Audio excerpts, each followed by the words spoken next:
Chapter 663. What kind of bullshit reason is this? Lu Cheng was dumbfounded for a moment. He didn't know whether to laugh or cry, but he got the gist of it. As expected of the Nyo country, the pinnacle of bureaucratic art. I wonder if Sir Humphrey's coffin lid has been pressed down. Almond took a quick glance at Lu Cheng and quickly added, but most countries have approved your visa. Apart from Nyo country, only Gaul and Germany have rejected it. Then there's no problem. Lu Cheng nodded slowly and sent the joke to Yen Zhaka. What kind of dangerous weapon is this? As long as I can fly to Europe, no matter which country I'm in, I'll be able to get into the rest. I can even walk across the small trench between Nyo country and the European mainland on the water. After this incident came to an end, Lu Cheng immersed himself in more rigorous training. Every day, he would find time to spar with the club's trainers who had awakened supernatural abilities such as electromagnetism and let them simulate the fighting style of Shangqing sect. The upcoming professional match would, to a certain extent, determine the world's #1 of the year. On the day of Yen Zhaka's flight to Brute Ale, Lu Cheng was wiping his sweat and leaving the training ground when he saw Empress Luo standing outside in a navy blue outfit. Take a shower and tidy up. We're leaving tonight.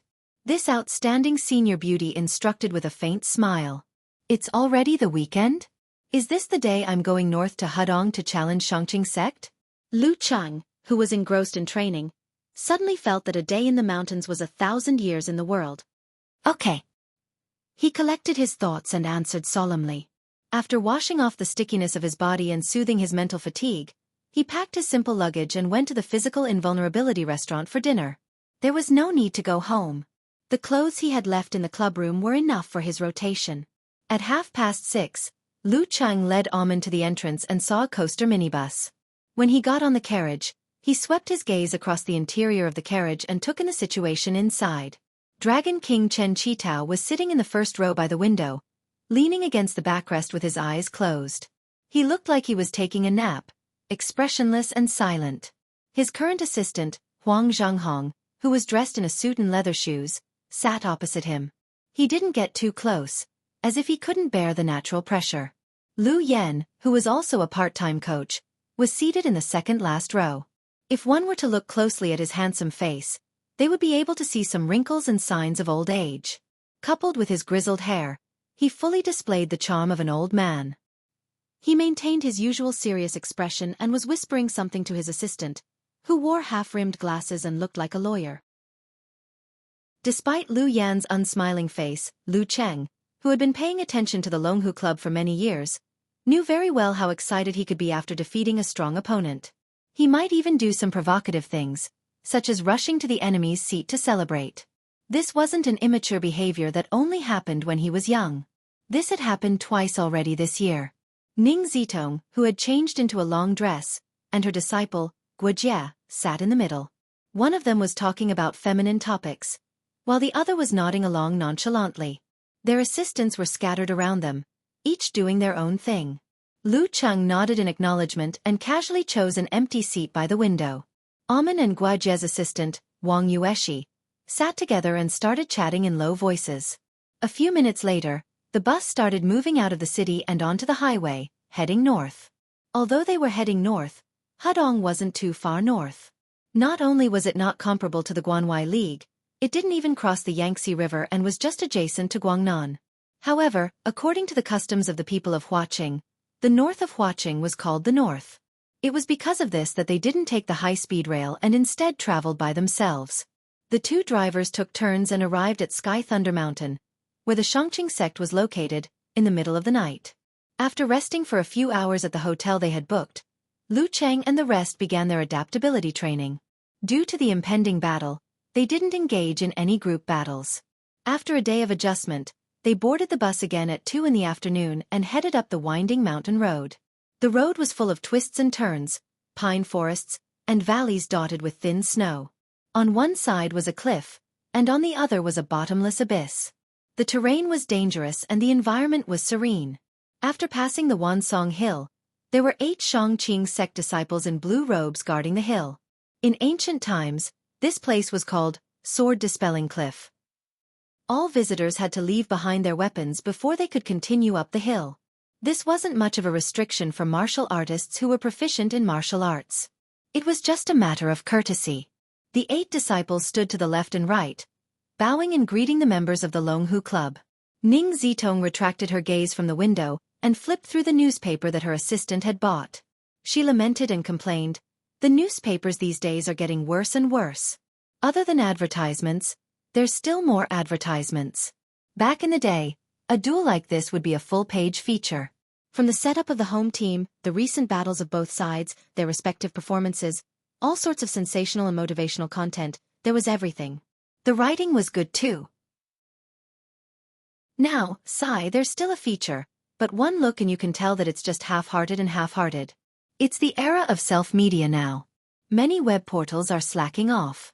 They don't plan much themselves and are mainly reposting other people's work, let alone newspapers. Sitting behind Ning Zitong, Lu Cheng held his phone and said with a smile. As for the comments online, most of them were about the Dragon King being too conceited, overconfident, and impulsive. At times like this, it was only right to let Long Zhen shine. The other plans were too dangerous and uncertain. So much has changed in the past 10 years. Ning Zitong sighed. She changed the topic and said, "Shangqing sect requested not to have spectators for this duel. I'm afraid they're up to something." In other words, to improve their home field advantage, replied Lu Yan, unsurprised. Ever since Dragon King, Chen Qitao, boarded the car, his eyes were closed. He didn't reveal any of his spiritual will, as though he was a clay puppet. Guojia, on the other hand, seized the time to study the videos of the mighty ones from Shangqing sect. She didn't care if she had the chance to fight.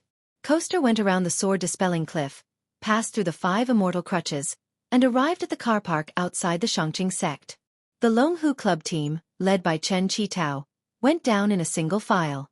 The reporters who could only watch, took photos and videos like crazy.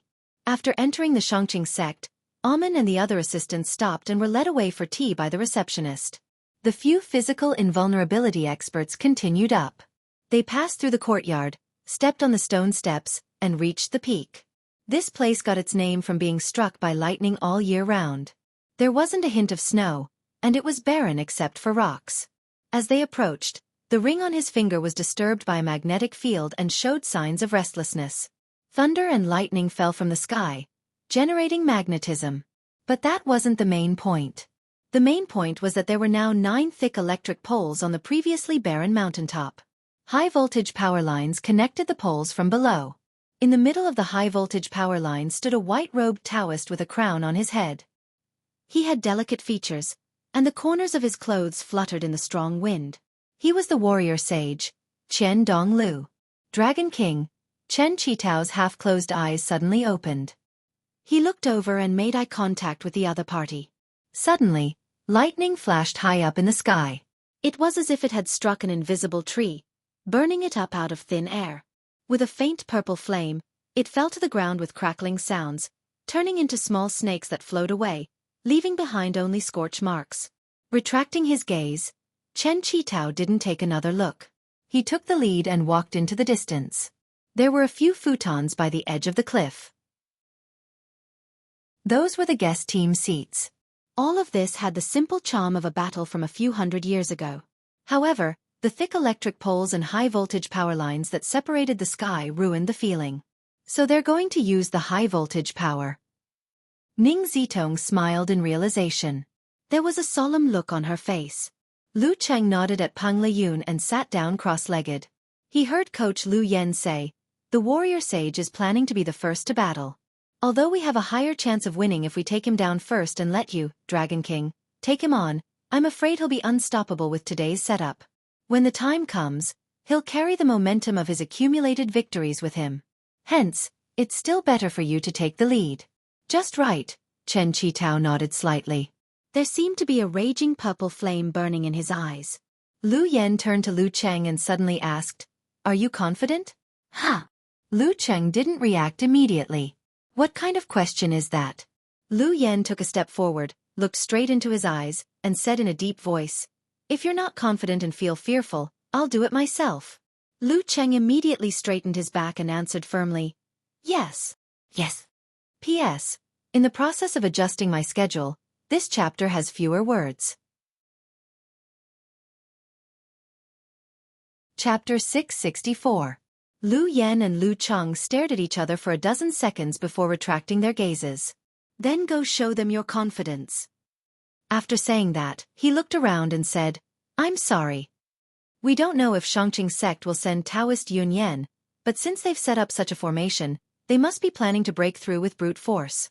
The strongest will break through, the second strongest will penetrate, and the weaker one will finish the job. Logically speaking, this is the most reliable way for us to deal with them.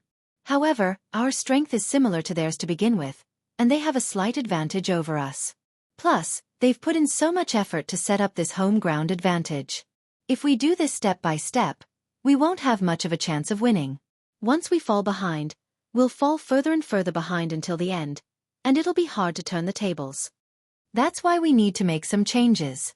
Dragon King, hold off Warrior Sage and completely break his spirit, or at least push him to his limits. Lu Cheng, you'll go second. Don't be careless. A starving camel is still bigger than a horse.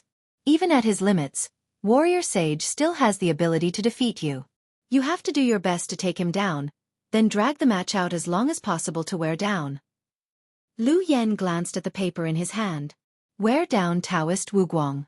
I have more confidence in you in this aspect. While he was setting up, Dragon King Chen Qitao's eyes were deep and dignified, like a volcano waiting to erupt from the depths of the earth. He didn't comment on wear down his spirit, or push him to his limits. Before Lu Cheng and Ning Zitong could speak, Lu Yan continued, when this match ends, as long as we can drag it out long enough, Shangqing sect's preparations will be destroyed. The home ground advantage will solidify, and the impact on us will be minimized. Having said that, he turned to look at Empress Luo.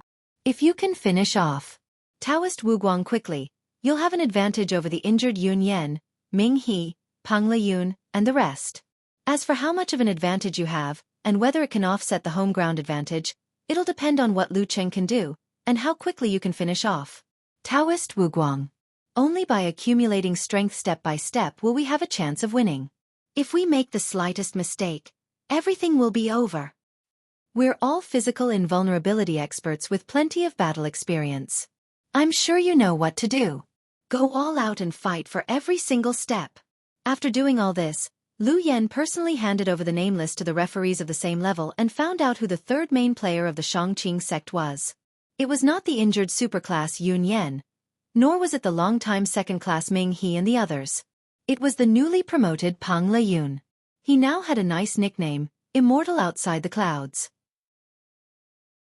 Beyond the Clouds originated from his name, but it was also because he was often in a daze, his mind wandering beyond the heavens. Pang Liyun is a little strange, Lu Yan said as he returned to the cliff. Maybe there's something surprising about him. Ning Zitong put away her usual expression and said with a calm smile. At this moment, she felt like she was looking down on the heroes of the world. She was once the #1 physical invulnerability expert. In those years, she wasn't called Empress Luo, but Ghost King. Ghost King Ning Zitong, Taoist priest, made another breakthrough? Lu Cheng tried to recall the messages he had received in the group chat recently, but he didn't remember Pang Liyun mentioning anything like that. This kid has a lock on his mouth. While Lu Cheng was lost in his thoughts, the referee walked to the center of the arena, avoiding a spot where the high-voltage wires could fall. He signaled that the match was about to begin. Dragon King Chen Qitao, who had been silent since the start of the match, stood up abruptly. The air around him surged upward, turning red and spraying everywhere. At this moment, it was as though a volcano had erupted, and the temperature around him rose steadily. He didn't punch, kick, or flick his wrist. Just the act of standing up was already so powerful. Seeing this, the warrior sage, Qian Donglu, who was still standing on the high-voltage power line, smiled casually. He didn't react. Instead, he put his hands behind his back. His white Taoist robe was spotless, as if it had been washed over and over again. Dragon King approached step by step, and the referee kept retreating. When both parties were facing each other, he raised his right hand and announced, "Conversation time starts now." Qian Donglu looked down at Chen Qitao from above. His tone was natural and light, as though he was overjoyed. "We haven't fought for more than half a year, right?" "After 5 months," Dragon King replied curtly. "In the past 6 months, I've made some discoveries and created 3 new moves. I'd like to invite you to evaluate them, Chen Donglu said leisurely with a smile on his face. Upon hearing this, Lu Cheng was speechless. He was filled with emotions. God-slaying saber Lu Yongyuan had spent 20 years to break free from his confinement and shackles. He had a unique understanding of the 9-move saber techniques that truly belonged to him. Chen Donglu, on the other hand, had created 3 new moves in less than half a year. New moves that could be used against Dragon King were as easy as picking up cabbages from the market. Furthermore, similar incidents were happening all the time. This was also why Chen Donglu's martial arts talent was unique in this world. It was also why he was known as the one in 1,000 years. Chen Qitao listened quietly before replying slowly, mastery in one's work, and waste in complexity. Despite all the changes, the original is still the same. This one is in my hands, Chen Donglu chuckled. His body suddenly swayed, rising and falling with the wind. His surroundings came to life, no longer as rigid as before. Instead, they were filled with the interest of nature.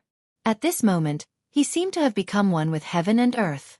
At this moment, he had transformed from Chen Donglu into warrior sage. Even though Dragon King's aura was soaring to the heavens and rolling waves of heat, he was repelled.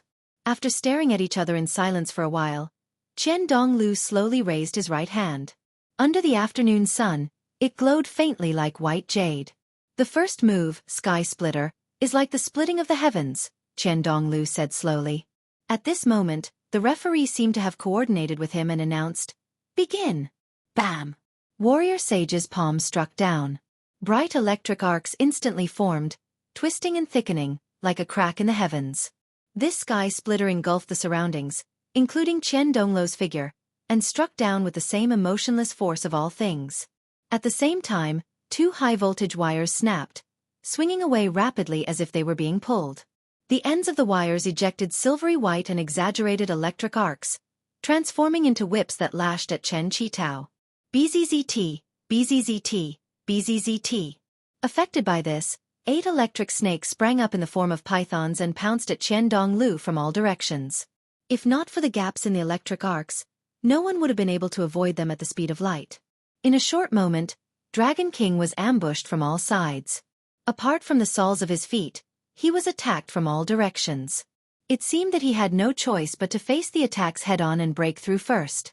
That was what Chen Qitao did, but he didn't choose the relatively weaker 8 electric pythons, nor did he consider the silvery white long whips, which were limited by the speed of the falling wires. Bam! The ground beneath his feet cracked open, lava gushing out, and scorching air rising, propelling him through the encirclement of the electric pythons and long whips. He clenched his fist and struck upwards. He was attacking Chen Donglu's strongest point. A heavy purple blanket, the high temperature distorting the air current, struck the descending sky splitter. Boom! The silvery white and lavender colors were like exploding fireworks. They were extremely dazzling and scattered downwards, almost drenching Lu Cheng and the others. A jade-white palm appeared and struck Chen Donglu's tightly clenched fingers. Warrior Sage Chen Donglu's vanished figure reappeared and was thrown diagonally upwards. He did a somersault in mid-air and descended at a much faster speed than normal, as though something on the ground was pulling him. Electricity generates magnetism. Magnetism is different. Bam! At that moment, Chen Donglu transformed into a bolt of lightning and struck towards Chen Qitao's head, who was having trouble changing directions in mid-air. In such a situation, he might not be able to dodge if he hastily ignited the flame force in his body. But just as Chen Donglu was about to land, a gust of wind blew, changing Dragon King's direction and gliding to the ground. This was a hurricane created by the large difference in temperature. This was the hidden variation of Chen Qitao's punch. Fire generates wind, and wind fuels fire. He had used the unique skills of the fire sect to great effect. Seeing Dragon King avoid the attack and land steadily, Lu Qing couldn't help but praise, "Cool." Immediately after, he realized that Chen Qitao was about to take a step. Regardless of whether Chen Qitao could hear him or react in time, he quickly shouted, "Jump!" If a high-voltage wire was placed in that area, one would be electrocuted if they took a step forward. At that moment, he had to pretend that he had consumed the half-step crazy smile.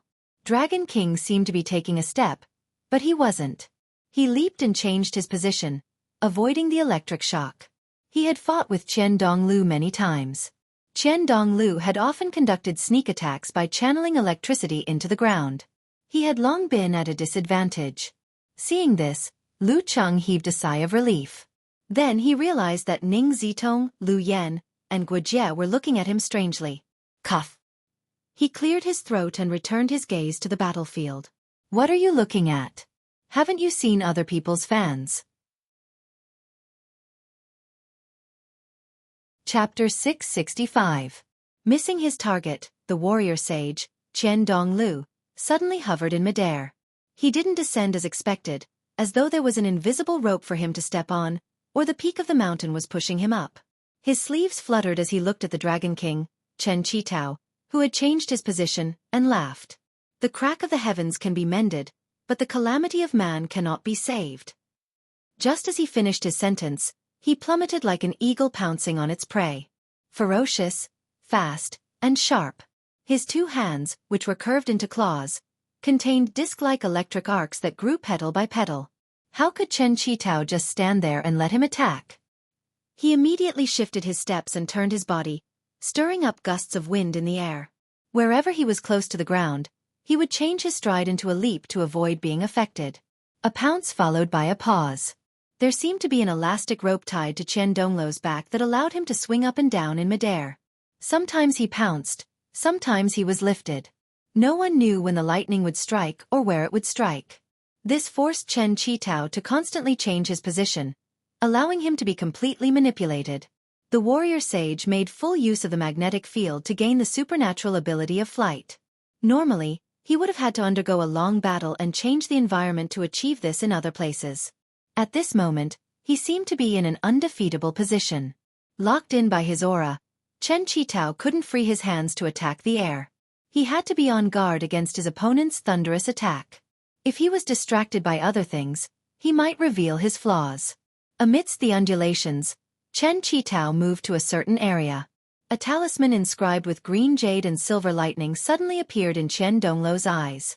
BZZT BZZT BZZT.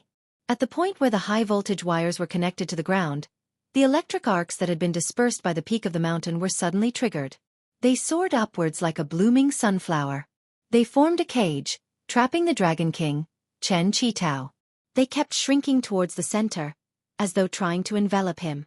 At this moment, Qian Donglu fell rapidly as though he was being pulled by the ground. He finally unleashed the thunderous attack that had been hanging in everyone's hearts.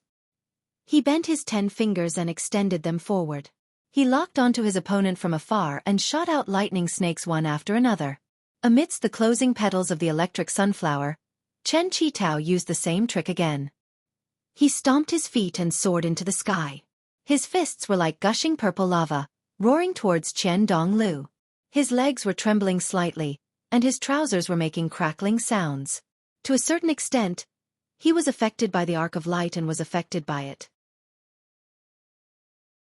Just as the previous collision was about to repeat, Qian Donglu seemed to be pushed by an invisible hand on the mountaintop. He leaped over Chen Qitao's dragon-like fist and appeared above him. Pa! Qian Donglu stretched out his left leg and kicked at the back of his opponent's head with lightning snakes coiling around it, taking advantage of the opponent's weakness when he was at the end of his moves. The fish flies in shallow water, and the eagle soars in the sky. Lu Cheng sucked in a breath of cold air and didn't even blink. If it were him, there would be no way to salvage the situation. Suddenly, a faint purple fireball condensed behind Chen Qitao's head, but it instantly disintegrated. Boom! The rolling waves of flames were inseparable. They either supported Qian Donglu's feet or slapped at Dragon King's head. The former bounced off as if he had stepped on a spring. Dragon King extended his neck and allowed the flames to hit him, taking advantage of the upward momentum and bulging muscles. After the initial frenzy, the flames seemed to have turned into little snakes, swimming docilely on Dragon King's head and body. He looked majestic, as if the real Emperor Yan had reappeared. This move originated from 9 rotations of 5 flames. Descend of the Sun. Lu Cheng was amazed. I've only just started on the path of controlling flames. Just as he was thinking, Warrior Sage, who had been sent flying by the shockwave, turned around and clapped his palms together. There wasn't a trace of smoke or fire, as if he had planned for this combo all along. Boom! A thunderclap in the clear sky shook Lu Cheng and the rest, who were watching from afar. On the battlefield, Dragon King, who had yet to land, was even more visibly shaken. Pa! Qian Donglu pulled his palms apart and pulled out a thin blade of purple light. Like real lightning, it struck Chen Qitao as soon as it appeared. The ninth move of the Thunder Sect. Thunder from a clear sky. Cloudless Thunder Blade. Against this move, if one didn't notice it and avoid it beforehand, there was no way they could dodge it. In terms of speed, it was far superior to Flying Dragon takedown of Xinzhai Sect and Lu Yongyuan's Extreme Lightning. In the blink of an eye, from Chen Qitao's left cheek to his neck to his right chest, a hideous, charred wound appeared. There were still traces of electric snakes swimming inside, causing him to fall into an uncontrollable paralysis and fall to the ground like a stone. This cloudless thunderblade had unparalleled speed, but it didn't have the power that came with it. It could only hurt like high-voltage electric arcs. Otherwise, it wouldn't have been able to reach such speed. Retracting his chi and blood and restraining the paralysis, Dragon King didn't panic. He methodically used force concentration to dispel the remaining effects on his body. Before his feet touched the ground, Qian Donglu was pulled down by the ground again and struck down. This time, the sky was gloomy and dark clouds gathered. Bolts of silver-white electric snakes leaped among them, growing stronger and stronger. Boom, boom, boom. Thick bolts of lightning struck down like water washing the ground. Accompanied by the martial saint's repeated strikes and leaps, Chen Qitao was tired of dealing with them. His hair stood on end and his body trembled intermittently. However, these intervals were getting shorter and shorter. With the advantage of his home ground, he finally gained the upper hand and firmly suppressed his opponent. In such a heavenly tribulation, Chen Qitao didn't panic. He was injured but didn't fall. He responded with heavy purple flames and ferocious blast punches, sending sparks and electric arcs in all directions. The temperature of the surroundings rose and more than half of the battlefield showed signs of drying up.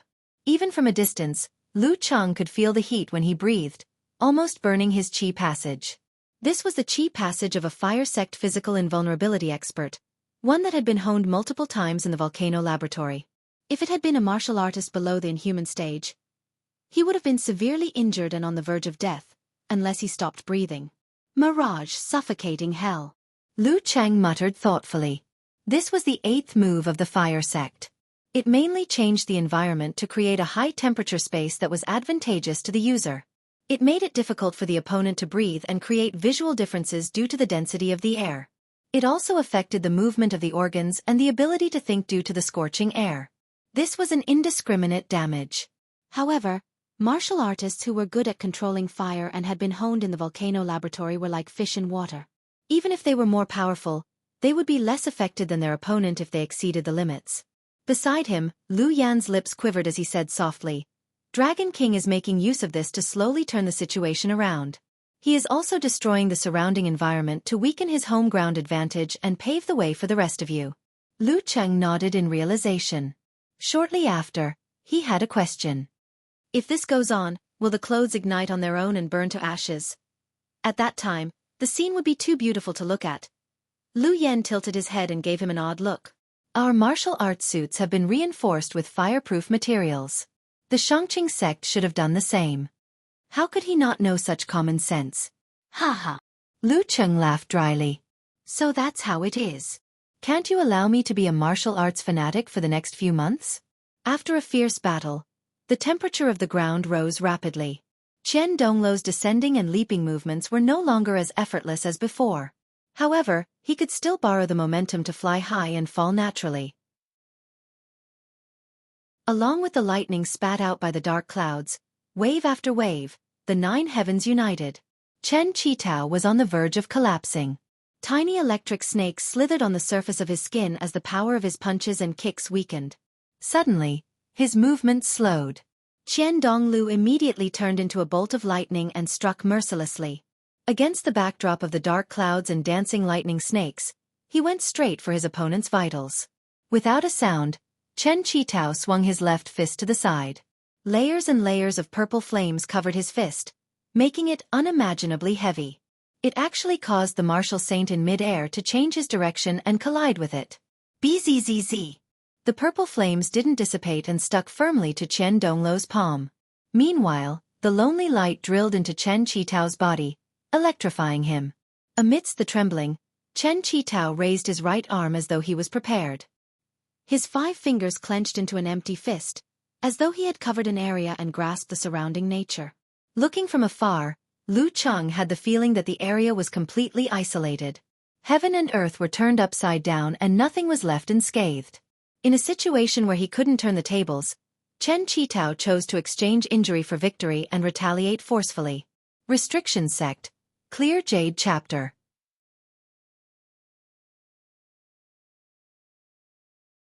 Chapter 666. Clenching his fist, Chen Qitao's palm was empty. The faint purple and crimson flames behind him merged into his fist. This punch was connected to the 9 rotations of 5 flames, descent of the sun. If he wanted to unleash its full power, he would need to incorporate the faint purple, blazing white, light blue, golden, and crimson fireballs. However, in his haste, the Dragon King chose to reduce the number of fireballs so that Qian Donglu wouldn't have a chance to break free. As the punch landed, the surroundings turned dark. All light seemed to have been sucked dry. A vast and boundless aura burst forth, making Chen Qitao look like a deity, capable of overturning the heavens with a flip of his hand. Even from afar, Lu Cheng felt like he was the only one left in this world. He couldn't imagine what it would be like to face it head-on. This punch seems to have strengthened the mental aspect. Different from most physical invulnerability moves and pure mental secret arts, it's more like God-slaying Saber Lu Yongyuan's final move, Eternal Silence. However, it's obviously more profound, powerful, and terrifying. This thought came to Lu Cheng as he pondered. Could it be that the taboo is to fully develop one's mental realm and control one's brain? When that happens, reality and illusion will fly together, and both matter and mind will be balanced. While he was floating in the air, the martial saint reacted. He used Chen Qitao's left fist as a support point, and with a shake of his wrist, he flew backwards, forcibly pulling his opponent forward by 1 step. It was this step that made the Dragon King, who was near the contact point of the rupture of the high-voltage wire, feel an electric current flowing through his legs. Trembling, Qian Donglu's descending fist slowed down. Taking advantage of his opponent's pull, Qian Donglu pounced like an eagle. His right hand clenched into a fist and struck his opponent's wrist diagonally, avoiding the point of contact. During this process, his eyes lit up like lightning. The crown on his head fell apart, and his hair spread out like needles. Countless silvery white strands swam through his hair. It was a long story, but in reality, it was a change of pulling and pouncing. Qian Donglu didn't hastily respond with a big move of the same level. Instead, he went back to basics, using the simplest of punches and kicks to neutralize and counter, turning something rotten into something magical. With this move alone, he lived up to his title as the warrior sage. Boom! In an instant, the airflow expanded and swept outwards violently. Lu Cheng, Lu Yan, and the rest felt their vision go dark. When the light returned, they saw that Qian Donglu's right arm was bent at an odd angle, with bones protruding from his skin. It was a hair-raising sight. The Dragon King, on the other hand, was spasming visibly from his right wrist. The closer it was to his wrist, the more intense the spasms were. His left fist, which had absorbed Qian Donglu's heavy purple flames, dissipated, but Qian Donglu managed to grab hold of the last bit of strength. The goshawk flew backward and then charged forward. It was as if there was an invisible rope between the warrior sage and the Dragon King.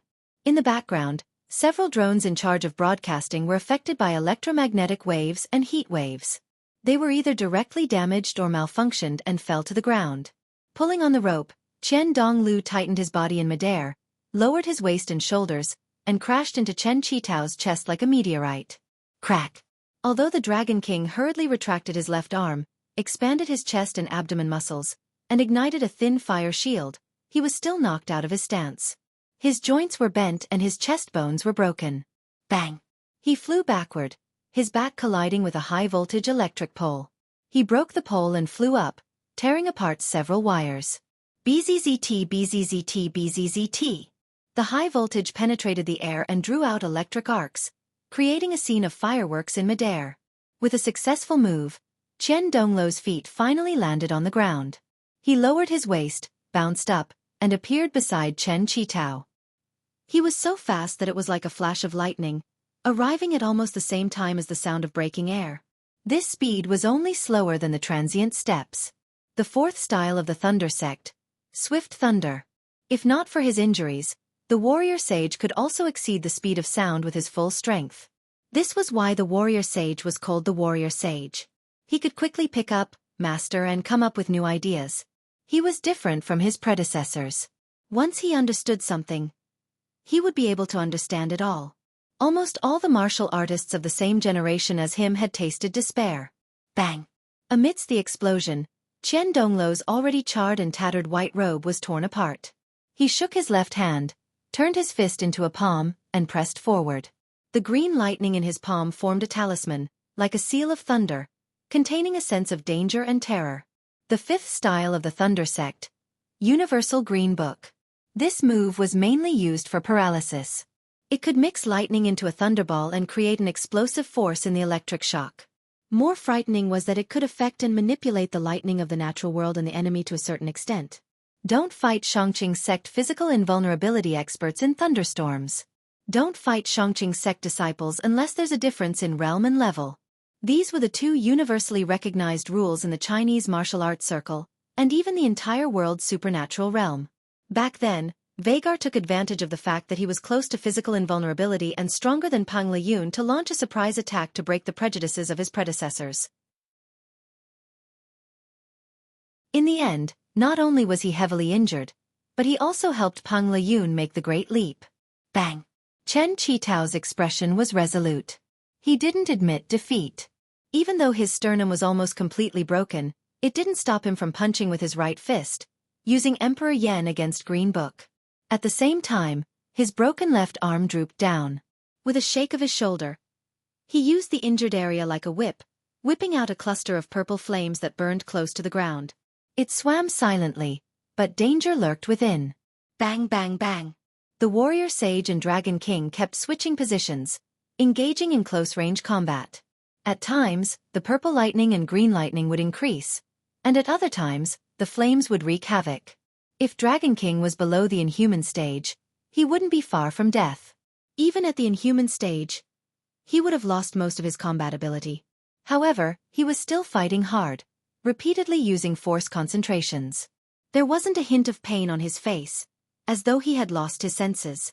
A few minutes later, both of them reached their maximum speed. Their figures separated again. Chen Qitao crashed through 3 high-voltage electric poles and landed outside the designated battlefield. Qian Dongluo's hair was messy and smoking. There were several wounds on his body. Purple flames danced in his mangled flesh, turning the surroundings pitch black. The referee stood in the distance, raised his right hand and shouted, "The warrior sage wins!" Chen Qitao took a deep breath. Finally, a pained expression appeared on his face. Frowning, he extended his right hand and realigned his bones, connecting them one by one so that the terrifying recovery ability of a physical invulnerability expert could take effect. Turning around, he straightened his back in his tattered navy blue martial arts suit and walked towards the away team seats. Lu Chang, on the other hand, had already stood up when the referee announced the result. "Your opponent is him," said Chen Qitao in a deep voice, flames dancing in his eyes. Lu Cheng realized that he had subconsciously moved to the side in an attempt to welcome Dragon King. He didn't enter the arena, and directly started the second round. At this very moment, Qian Donglu was realigning his bones with great familiarity. Although this wouldn't allow him to recover immediately, it would at least lessen the pain and not affect the rest of the match. "Yeah, I have to hurry. I can't give the warrior sage more time to heal." Lu Cheng retracted his gaze and raised his right hand, as though he was going to high-five Dragon King before rushing to the battlefield. But do physical invulnerability experts need high-fives and cheers? Isn't this too childish and naive? This didn't seem to happen in the past. While Lu Cheng was hesitating, Chen Qitao walked past him slowly and suddenly said, "Beat him." His tone was deep and dignified. Lu Cheng blurted out. He turned and walked to the center of the arena, carefully avoiding the fallen high-voltage electric poles. Qian Dongluo's right arm hung limply, but his body wasn't floating in the air. He stood there, looking devastated, but leisurely, smiling as he waited for his opponent to approach. Lu Cheng's heartbeat quickened. This was a 1-in-1,000 years martial arts genius. Other than the taboo Mighty One, he was the man closest to that domain, a terrifying Mighty One who had traumatized many physical invulnerability experts. The scariest thing was that he was only 33 years old. He was at the peak of his mental, physical, and experience. This peak could last for at least another 10 or even 15 years. The shadow of the warrior sage would cast a shadow over several generations of Mighty Ones. Of course, he might break through in a few years and stop playing with kids. Even if he was severely injured, no one dared to look him in the eye. Can I beat him? Can I really beat him? For a moment, Lu Cheng was nervous. His heart was pounding, and his body couldn't help but tremble. If the Dragon King was his idol, then the warrior sage was the ultimate opponent in his childhood fantasies. Am I finally going to face him? Unlike the relaxed feeling he had when he drew the same piece in the master battle, or at least pretended to be relaxed, Lu Cheng's palms were hot, and his forehead was sweating. If he lost that time, so be it. But this time, if he lost, Long Hu might lose the title of world number 1 this year. At this thought, Lu Cheng stood in his position and visualized the ice heart. He calmed his emotions and allowed himself to look down from above. Qian Donglu glanced at him. Before the referee raised his hand, he smiled and said, "It's a pity that I have to fight you under such circumstances. But I've created a left-handed saber technique. It's suitable for this situation." Left-handed saber technique? Do you have to be so free? If you weren't so free, you would have long been banned. Lu Cheng didn't restrain his urge to complain. After this, he felt a little more relaxed. He was no longer facing an invincible scourge. At this moment, Peng Liyun sat up straight. Yan Shaoling and the rest, who were watching the match, clenched their fists. At this moment, Yan Zhaka, who had already woken up, Lin Kei, who was recuperating at home, and Kai Zhongming, who was commenting, all focused on the screen. At this moment, the referee raised his right hand and shouted, "Round 2 begin." Lu Cheng's first match against the warrior sage, Qian Donglu, began.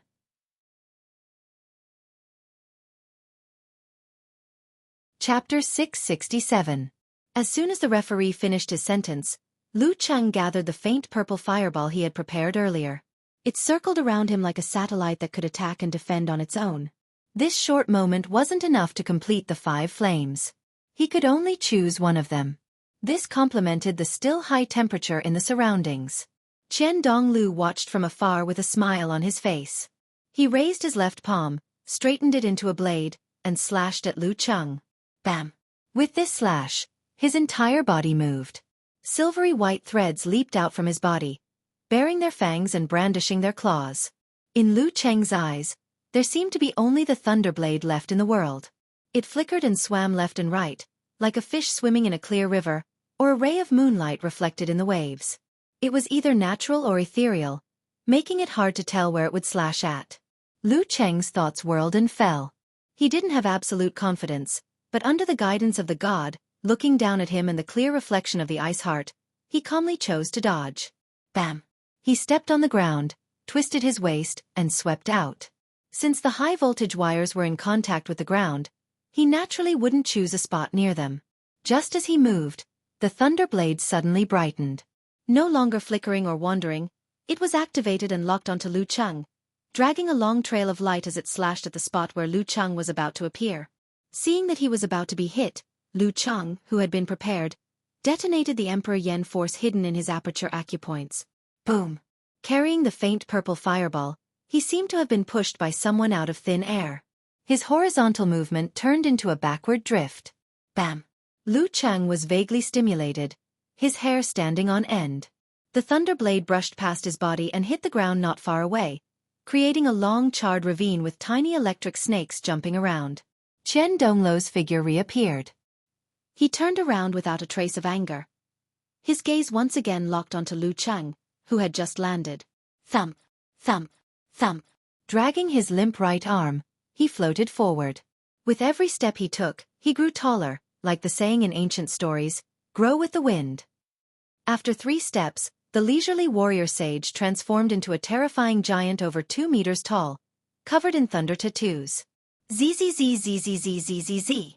Purple lightning and green thunder appeared around his body at the same time. It was like a strange old tree or a human skeleton. In a condescending manner, he chopped his left palm vertically. At this moment, Peng Liyun, Guojie, and the others who were at the edge of the battlefield felt as if they were being punished by the heavens, and they were directly facing the mighty, fierce, and overbearing tribulation of lightning. They couldn't help but feel timid and tremble with fear, as if they were the 1,000-year-old locust trees in the folklore, beings of extreme een. Pa! Qian Donglu seemed to have become the celestial lord who ruled over the Thunder Sect. As his palm struck down, everyone felt a heavy weight on their bodies and minds. The purple lightning that was generated continued to dance, as though it was brewing up various changes. It was both real and illusory, with a hidden trump card.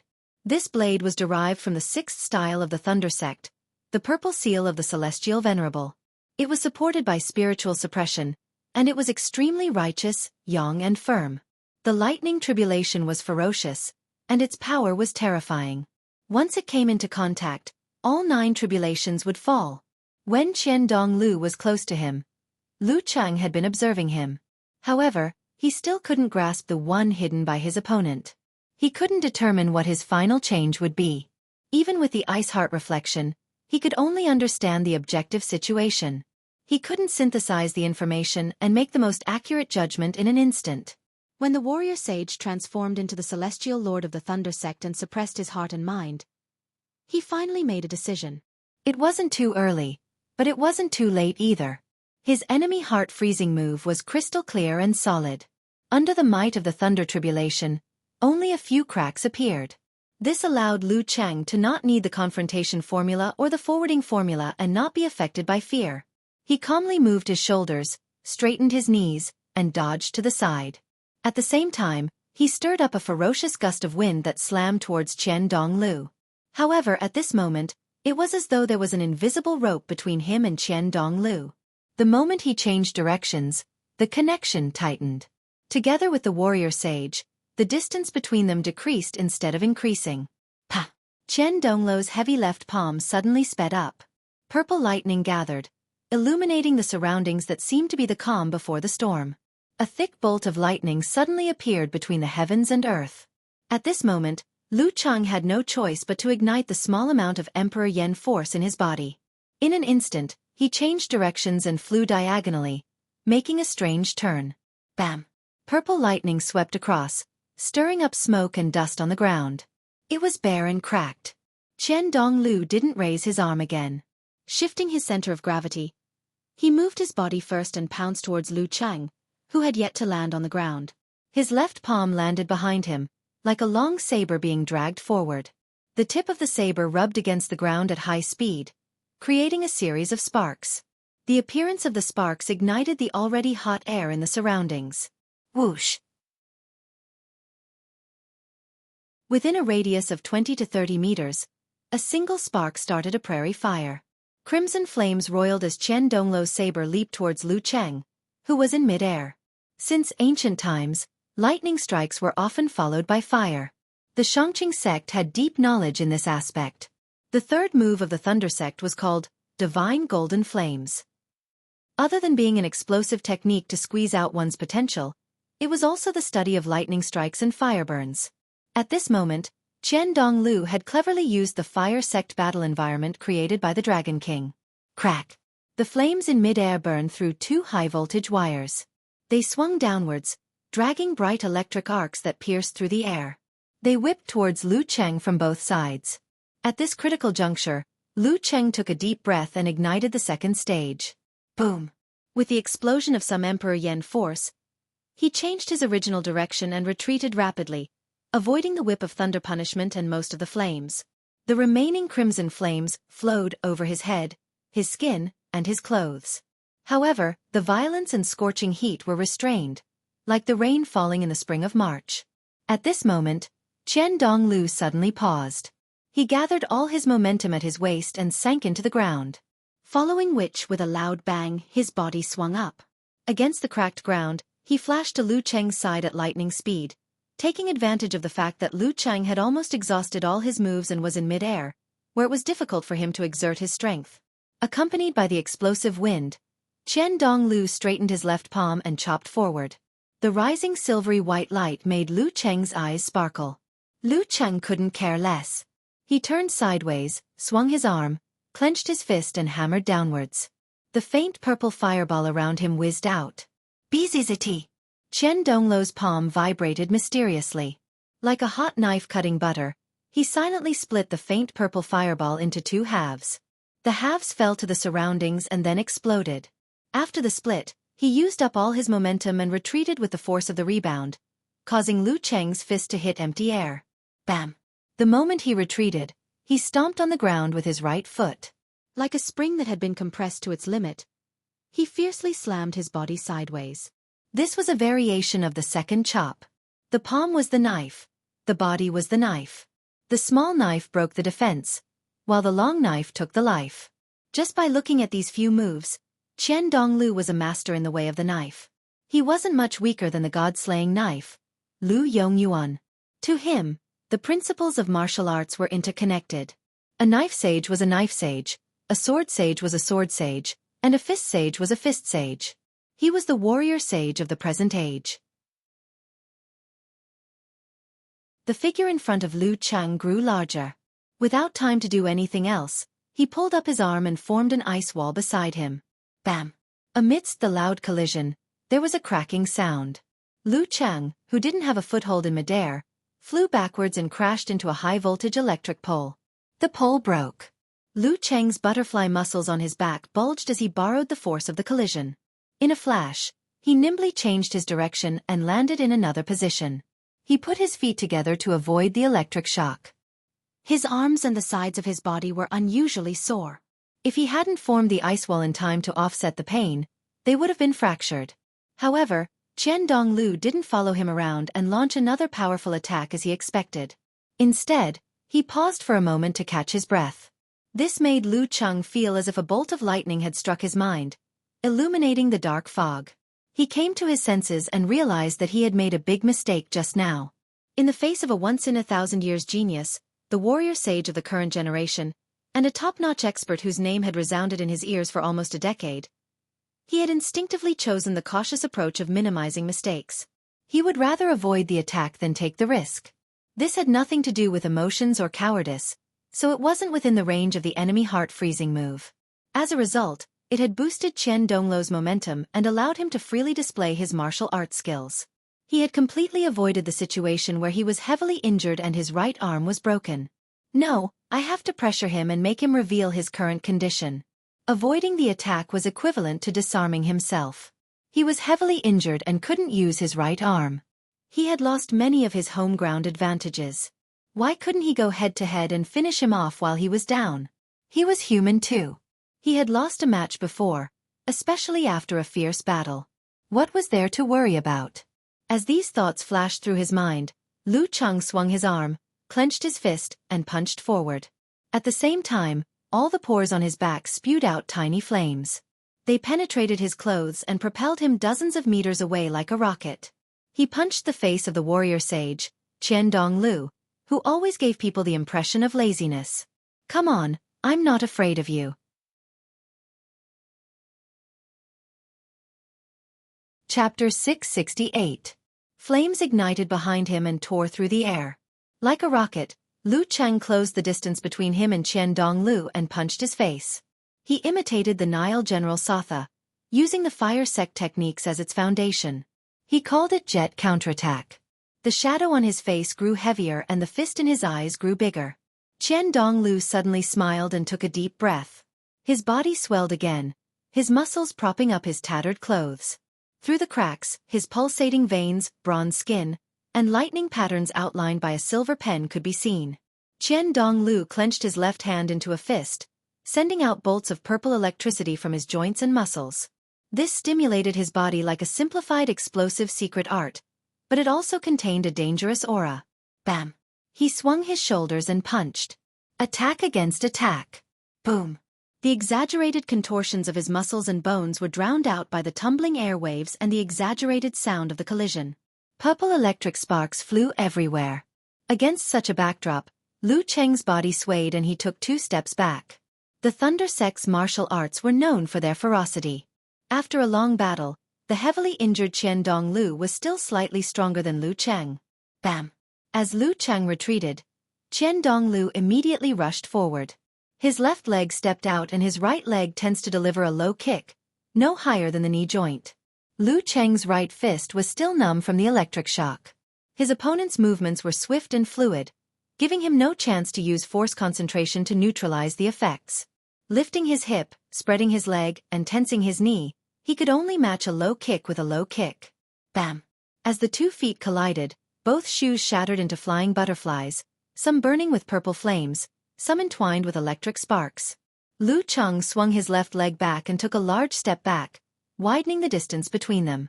As Qian Donglu closed in again, he outlined a large ancient word in his mind. He didn't use any hand seals, but used it in a simplified manner. Formation. A deep, authoritative voice reverberated. The surrounding airflow immediately constricted and solidified, like invisible shackles, trying to bind his opponent. At this moment, purple electricity flashed between Qian Donglu's eyebrows. The terrifying aura of a heavenly tribulation filled the air again, suppressing all unnatural things. The illusory lightning swept across, and the mysterious air disappeared in an instant. Before the air cage could take shape, it had already vanished. Lu Cheng was well aware of the uniqueness of the Thunder Sect. He didn't expect the simplified formation formula to have any effect, but he seized this brief moment to recover his qi and blood and paralysis. His Dan force gushed out. Instead of retreating, he moved forward. He swung his right arm, which had returned to normal, and hammered his opponent vigorously. A thin layer of purple flame rose and covered the surface of his fist, giving it a heavy feeling. At the same time, he hid his strength in his left shoulder and was about to launch a series of slashes. He was going to inject needles crazily into the martial saint, who only had one arm to use. He was going to maximize his advantage. Facing Lu Cheng's attack, Qian Donglu suddenly lowered his body. Like an agile monkey, he changed his position slightly and positioned himself in front of Lu Cheng's right. This made it difficult for Lu Cheng's follow-up left punch to land. Crack! Turning his left palm into a knife, Qian Donglu raised it and chopped at Lu Cheng's right wrist. Purple flames flowed from the cut, and electric sparks shot out. Without waiting for Lu Cheng to turn and punch with his left fist, Qian Donglu used the momentum of the downward rebound to bend his left arm. With a bam, he hit his opponent's chest with his elbow. Lu Cheng's prepared left arm swung and turned his fist into a palm. He blocked horizontally and barely caught the martial saint's elbow joint. Even so, the back of his palm was pressed against his chest, making him feel suffocated. Lu Cheng couldn't care less about this. His hair stood on end. Without thinking, he circulated his qi and blood to stimulate his body and executed the simplified fighting formula. His muscles swelled. With a shake of his left palm, he shook Qian Donglu out. At this moment, his opponent had smoothly retracted his arm. He changed from a bump to a lean, using a long saber after a small knife. Boom! Qian Donglu, who had been thrown out, leaned against the air. His invisible force produced a sound akin to a sonic boom. Lu Cheng couldn't help but feel lucky. If he didn't have the ability to detect danger and reacted half a beat slower, he would have been hit head-on and followed in Dragon King's footsteps. Qian Donglu had done all this with only his left arm. Through his grasp of timing, judgment of the situation, and observation of his own body, he had turned something rotten into something magical. Although he was a martial artist who was good at improvising in battle, he was still too green and inexperienced compared to the martial saint. This was a true grandmaster. Lu Cheng's thoughts ran smoothly in his ice heart, not affecting his judgment. Using the strong wind created by Qian Donglu's head-on collision, he shifted his center of gravity, twisted his waist, and circled around his opponent. He swung his arms wide and punched continuously. Compared to before, he focused on the mesmerizing snow steps. Regardless of whether his fist collided with his opponent, he immediately changed directions after a punch. Bam! Bam! Bam! Lu Cheng wasn't stingy with his flame force. Purple flames covered the surface of his fist and sputtered out continuously. This raised the temperature of the surroundings once again, causing both parties to breathe in scorching air. This was the application of Fata Morgana, suffocating hell.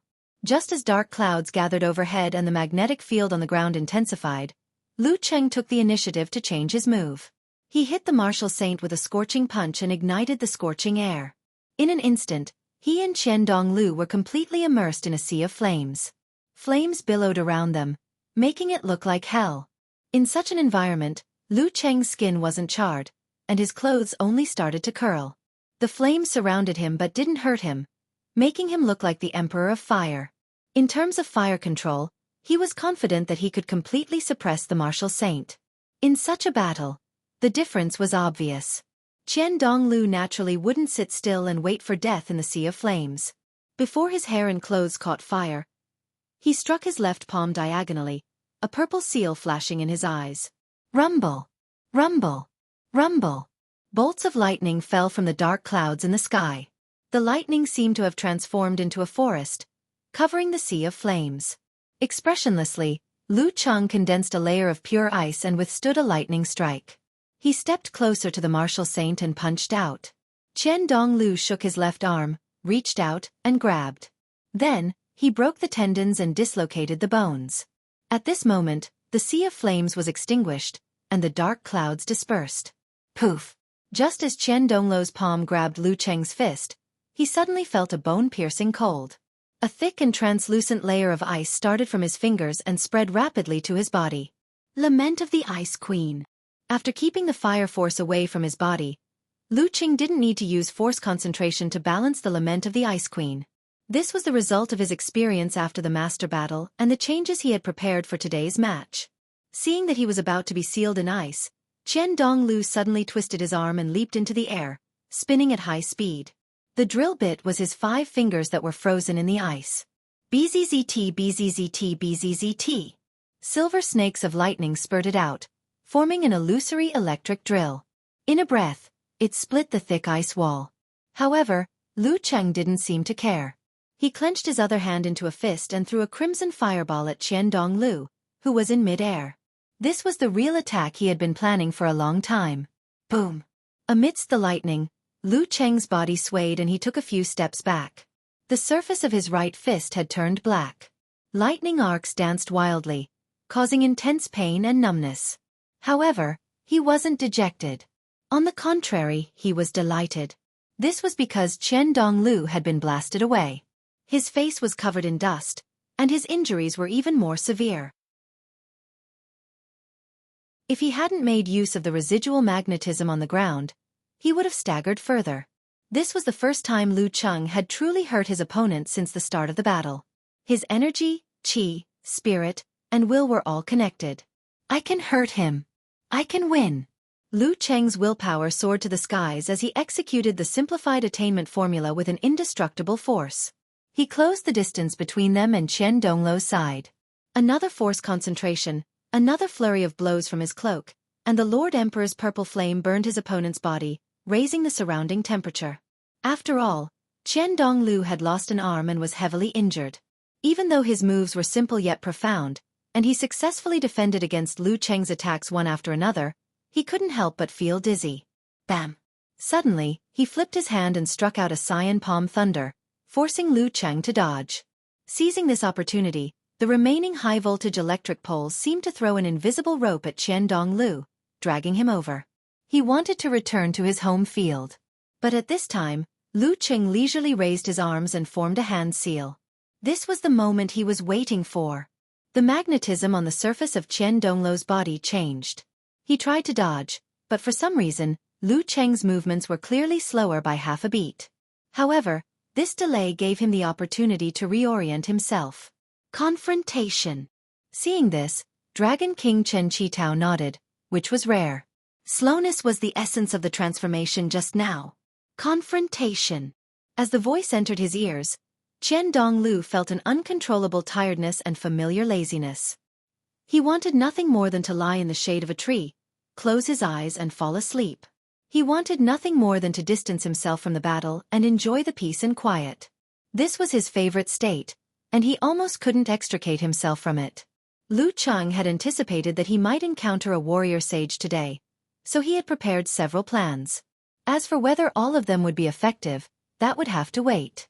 In any case, one of them was to rely on the confrontation formula and Qian Donglu's laziness.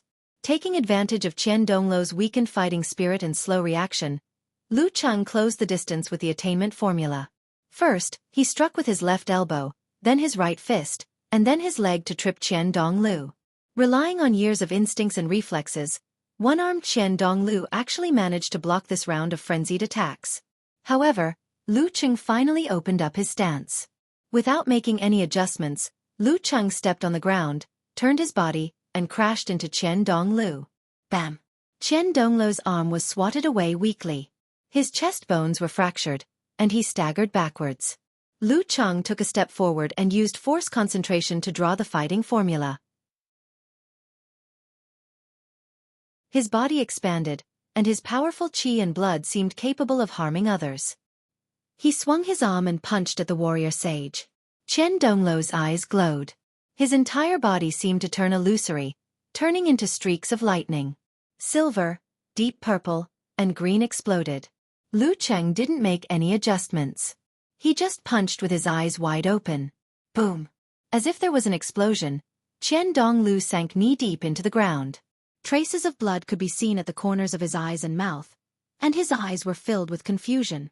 Lu Cheng's entire body was convulsing.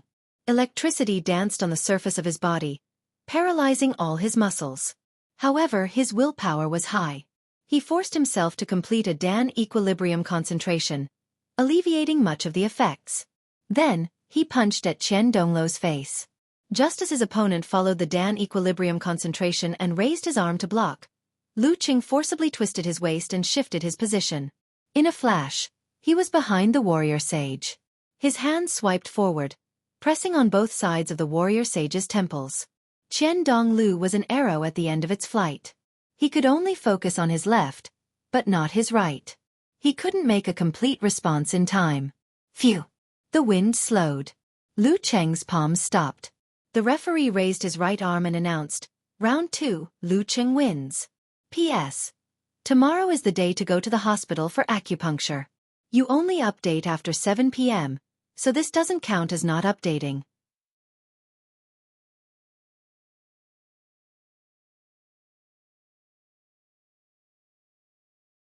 This kind of reaction makes me happier than saying, "Not bad."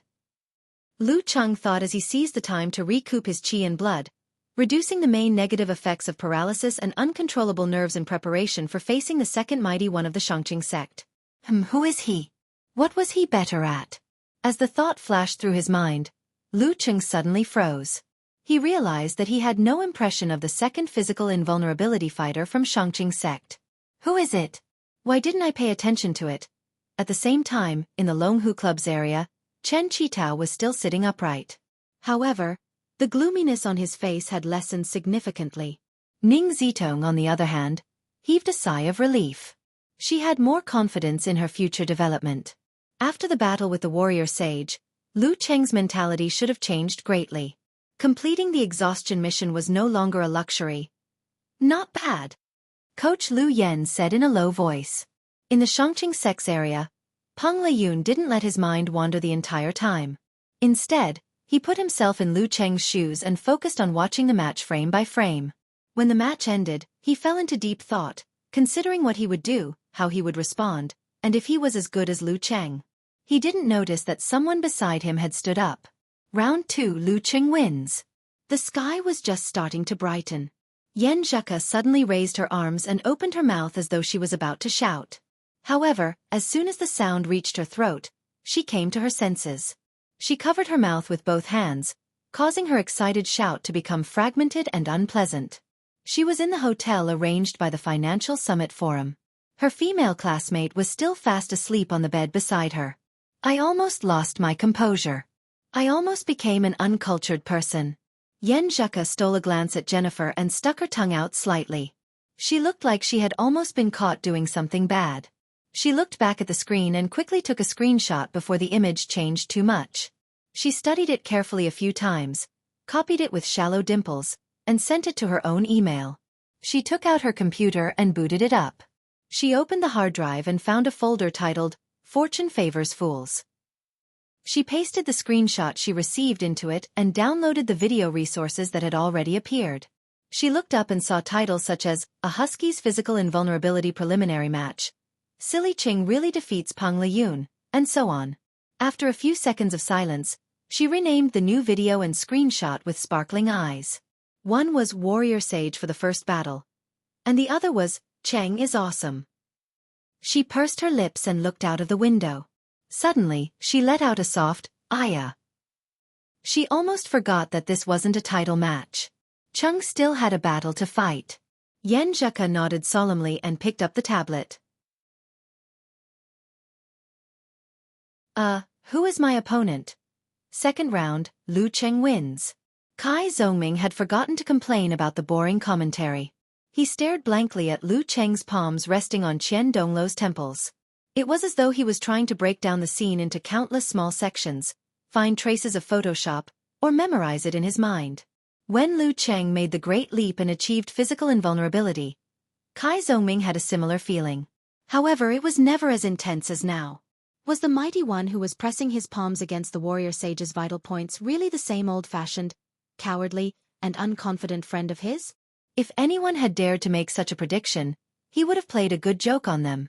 Even if he watched a person slowly transform and succeed, when he reached a level he didn't even dare to dream of in the past, would it still feel surreal and like a dream? Kai Zhongming took a deep breath and sent a bullet comment. "My bro." The moment he said this, he received an intense response. The screen almost exploded with messages. "My best friend. My big brother. My husband. My child's father. My father. Grandpa. Damn it, what kind of people are they? They're even more shameless than me." Kai Zhongming couldn't help but laugh. The second round, Lu Cheng wins. Upon hearing this, eternal nightfall, Yan Xiaoling immediately jumped up and took a perfect screenshot. She then posted it on the forum. "Haha, I've succeeded in my first challenge against the warrior sage. What's the big deal? As long as you're in the top professional competitions, there will be a similar situation sooner or later." Unparalleled Dragon King pretended to be dismissive of Yan Xiaoling's excitement. Yan Xiaoling didn't mind at all. "Haha, the beginning is always the hardest. After this, there will be a next time. Now it's the warrior sage with 30% HP. In the future it will be 50%, 70%, 90% warrior sage, complete body warrior sage, explosive body warrior sage. Just thinking about it makes me excited." Are you playing a game? How can you say something like that?" Brahmin was shocked. Shivering emoji. "Haha, I'm just applying what I've learned.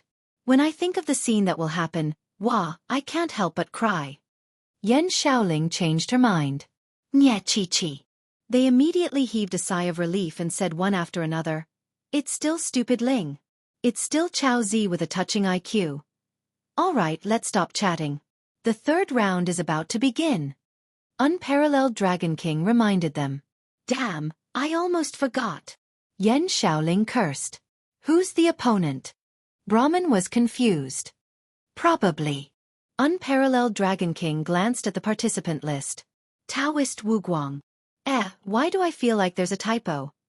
At this moment, Lu Cheng had already seen his next opponent. His silver hair and black hair were split in half. He had a gentle temperament, neither tall nor short, neither thin nor fat. His looks were average and lacked any distinguishing features. Taoist Wuguang. Lu Cheng finally recalled this name from the depths of his memory. He remembered who his opponent was. The sect leader of Shangqing sect, the mighty one with the least sense of presence. Before coming to Sky Thunder Mountain, he had watched many of his competition videos and summarized many useful things. He had made preparations specifically for this. How could he have almost forgotten about him? That's right. What did I figure out? Why do I feel like he's ordinary and doesn't have any strong points? While Lu Cheng was racking his brains to recall, Taoist Wuguang was already standing in front of him with a long sword shining with a metallic luster. They were about 30 meters apart, surrounded by toppled high-voltage electric poles. Broken wires crisscrossed the ground and intersected with the remaining ones in the air.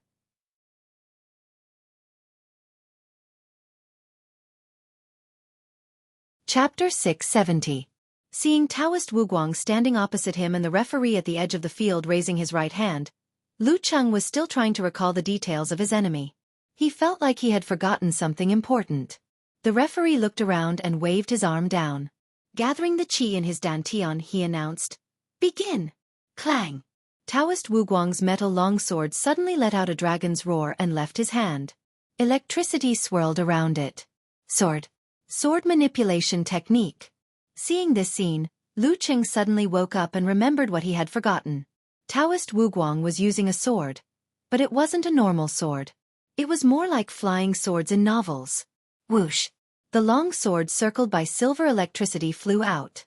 Accelerated by the magnetic field, it moved faster and faster, more and more powerful. It was like a leaping dragon or an electromagnetic cannon. Lu Cheng activated his skill and quickly condensed a crimson fireball. He aimed it at the silver-white lightning and blasted it. Just as the two were about to collide, Taoist Wuguang flicked his finger and the electromagnetic flying sword casually tilted upward, dodging the fiery cannonball. During this process, the sword was full of intelligence. It didn't disobey Taoist Wuguang's command because of the lack of direct contact. On the contrary, it was as if there was an invisible arm between them, wielding the long sword with ease. This was a profound application of electromagnetic force, and it was also thanks to the environment of the Shangqing sect. If it were any other place, Taoist Wuguang would have warmed up before doing so. How could he master sword manipulation if he couldn't wield the sword with ease? Lu Cheng's scalp tingled at the sight of the silver-white leaping up and the crimson landing. Taking advantage of the change in trajectory, he calmly gathered a ball of golden flames with enemy heart-freezing move and directed it to fly diagonally towards the tip of the sword. Just then, the silver-white sword circled nimbly on the spot, dodging the golden flames. However, as the golden flames flew past, there was a slight explosion inside. Under the guidance of Lu Cheng's powerful mind power, the golden flames changed direction and struck the long sword again. The golden color of the 9 rotations of 5 flames originated from the techniques of fire force and golden godly fire. It could be manipulated after being fired. Once a martial artist mastered it, he could make it change direction twice or even 3 times.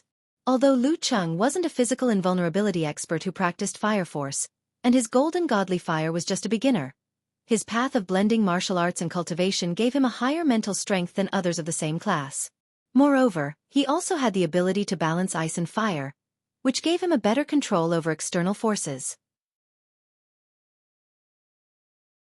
Coupled with the uniqueness of the golden flame, he naturally mastered the technique of 2-directional changes in advance. The golden fireball trailed behind it as it collided with the silver long sword. Suddenly, Taoist Wuguang jabbed forward with his finger and the sword's radiance accelerated, deftly evading the enemy's attack and causing the fireball to suffer a nose full of dust. Lightning leaped, moving faster and faster in the magnetic field. Coupled with the fact that the distance between them had shortened, it had almost reached Lu Cheng as soon as it got rid of the golden fireball. There was no time to dodge. Lu Cheng raised his arms, straightened his palms, and brought them together, sandwiching the tip of the sword in the middle. Layers of translucent ice appeared in his palms, temporarily blocking the attack of paralysis with its poor electrical conductivity. But at that moment, Lu Cheng suddenly had a premonition of danger. He felt like he had forgotten or overlooked something. 30 meters away, Taoist Wuguang calmly gave up control of the flying sword. He calmly brought his palms together and clapped them together. Boom! A thunderclap exploded in the air, seemingly reverberating in Lu Cheng's heart. He shuddered, his ears ringing, and his vision blurred. He felt like a 1,000-year-old pagoda tree prostrating before the heavenly tribulation. Fortunately, his ice heart had been formed long ago. There were only cracks, but no ripples. He quickly calmed down and instinctively dove to the side. Bam! Taoist Wuguang separated his palms and pulled out a dark purple lightning as thin as a cicada's wing. As soon as this blade-shaped purple lightning appeared, it immediately crossed the distance of dozens of meters and slashed at Lu Cheng's back, leaving a bone-deep, charred and bloodless wound that extended from the bottom of his shoulder all the way to the bottom of his butterfly muscles. If Lu Cheng hadn't noticed it and dodged in time, it would have hit him directly in the front, injuring his lungs or heart and severely injuring him. At that moment, Lu Cheng realized what he had overlooked. He had overlooked the fact that Taoist Wuguang had other moves besides sword manipulation. This should have been obvious from the Thunder Sect's physical invulnerability chapters, but he had overlooked it. How strange. In this way, he had both the electromagnetic sword and the support of various secret arts. If he had focused on dealing with the flying sword first, It would have been easy for killer moves like thunder from a clear sky, cloudless thunderblade, to take advantage of the opening. If he had engaged in close combat, he would have to divert his attention to guard against sneak attacks from the flying sword. He wouldn't be able to use his full strength, and he would definitely be no match for Taoist Wuguang. Lu Cheng didn't dare to use force concentration to neutralize the effects of the electric shock on his back. Instead, he turned his waist and used his footwork, stirring up a gust of wind mixed with snowflakes. He narrowly avoided the horizontal slash of the electromagnetic sword that had escaped his control. Then, as the wind howled and snow fell, Lu Cheng seemed to have turned into a roly-poly toy. He swayed and changed directions in the snowy environment, competing with the flying sword that needed to be controlled. Soon, he gained the upper hand and started closing in on Taoist Wuguang. But the closer he got, the smoother the sword's movements became. Lu Cheng gradually felt like Taoist Wuguang was hacking and stabbing with his sword. It wasn't as easy for him as before. Lu Cheng took a step forward. The silvery white flying sword swung down. Amidst the flickering light, it almost cut his back. Just then, he turned around abruptly, his hands forming a seal. Ancient words appeared in his mind. Lu Cheng bellowed, "Formation." The airflow contracted and solidified layer by layer, transforming into invisible shackles that trapped the electromagnetic long sword in a cage. From the moment he stirred up the snowstorm, Lu Cheng's plan was to attack Taoist Wuguang in the open and the long sword in the dark. He would first destroy his opponent's best weapon, then engage in close combat with all his might. He wouldn't be able to hold on for long if he just wanted to wear down his opponent. The long sword trembled in place, trying to break free. Behind Lu Cheng, two faint purple and crimson fireballs formed. They converged as he clenched his fist and smashed downwards. At this moment, he only had eyes for the electromagnetic flying sword. He felt like he had forgotten something. Not far away, Taoist Wuguang sighed helplessly. With a flip of his palm, a flash of green appeared. Lu Cheng's hair stood on end. Without hesitation, he gave up his attack on the long sword and threw himself to the side as he detonated the crimson fireballs. Bam! A bolt of green lightning struck the spot where he had been standing, leaving a deep crater and smoking charred ground. The scene was clearly reflected in the ice heart. Lu Cheng was startled and came to his senses. Damn, I actually forgot about my opponent, Wuguang. All I could think about was the flying sword. When my attention was drawn by the electromagnetic sword, I would unknowingly forget about my real enemy, his methods, and even his existence. This is definitely not normal. Recalling Wuguang's lack of presence and the fact that he was always overlooked, Lu Cheng had a vague idea. Perhaps this was his innate ability? The higher the realm, the more exaggerated it is. When not in battle, he could subconsciously make his opponent ignore or forget about him, treating it as unimportant information. In battle, his opponent was fully focused and had locked onto him, so the effect wasn't as good. That was why he practiced the sword manipulation technique. By separating himself from the sword, he could draw attention away from his opponent and reduce his own presence. Empress Luo and the rest didn't warn him about this, probably because they had neglected it. After this match, he might not care too much about it and treat it as an ordinary matter. In the blink of an eye, he would forget about it. No, I have to write it down in my notebook. His mind raced. He didn't slow down his footwork, carefully avoiding areas with high-voltage wires and strong magnetic fields.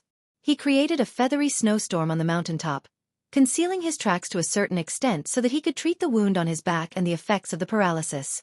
He was also looking for a way to deal with Taoist Wuguang's strange talent. However, the electromagnetic long sword seemed to have locked onto him or was attracted by him. It kept coming at him without getting lost, forcing him to keep moving so that he wouldn't be distracted again. As he moved, Lu Cheng used the ice heart to clearly reflect his surroundings. He observed Taoist Wuguang from the corner of his eye, not giving him the chance to be distracted. After circling around, his eyes suddenly landed on a rock beside his opponent. It was a bare rock that had been split in half and was covered in scorch marks. A rock! Lu Cheng had a flash of inspiration. He had a preliminary idea. Taoist Wuguang's supernatural ability affects him, but not the environment. I may ignore him, but I won't forget my surroundings. Wouldn't it be better to add a source of information, form a network structure, and give him a reference and a benchmark? After making up his mind, Lu Qing took advantage of the turn and formed faint purple, crimson, light blue, gold, and white fireballs around him. He had them circle around him in a regular pattern like satellites. After taking one last look at Taoist Wuguang's position and confirming that there wasn't much change, Lu Qing suddenly turned around, clenched his fist, and punched at the electromagnetic flying sword that was chasing after him. He clenched his fist and met the tip of the silvery white sword head-on. At the same time, the 5 colored fireballs around him flew out and enveloped the 2 halves of the charred rock, its front, back, sides, and Taoist Wuguang. Seeing this, Taoist Wuguang lowered his waist and leaped into the air, shooting into the distance like a bolt of lightning. Behind him, explosions rocked the air, sending clouds of dust into the air. Purple and gold flashed in a myriad of colors. As Taoist Wuguang dodged, the electromagnetic flying sword seemed to have lost most of its spirituality and became rather dull. It was hit by Lu Cheng's punch, bending its body and whimpering as it flew backward. P.S. I forgot to set a time for today's chapter. Just treat it as an early release.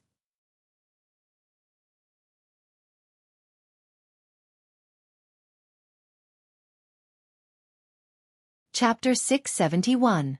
After sending the electromagnetic long sword flying with a punch, Lu Cheng used his cosmic universe sect technique to quickly form new crimson, faint purple, light blue, gold, and dazzling white. Instead of firing them all at once, he had them follow Taoist Wuguang's footsteps in a chain of bombardments. During this process, at least 3 fireballs circled and circled around him, as though they were man-made satellites or divine immortals. Boom, boom, boom. Lu Cheng was like a cannon, firing off a barrage of purple, crimson, and golden missiles, forcing Taoist Wuguang to unfold his body and swim around like a wild goose to avoid the attacks. The silvery white flying sword regained some of its spirituality and once again circled Lu Cheng, slashing, slicing, stabbing, swiping, and twisting. It was trying to break through Lu Cheng's defense while he was distracted with Taoist Wuguang, disrupt his 5 flames, and even kill him.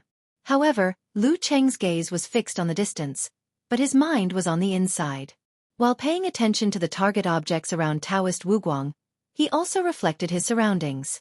Wherever the electromagnetic long sword wanted to destroy the fireballs, he would fire them first.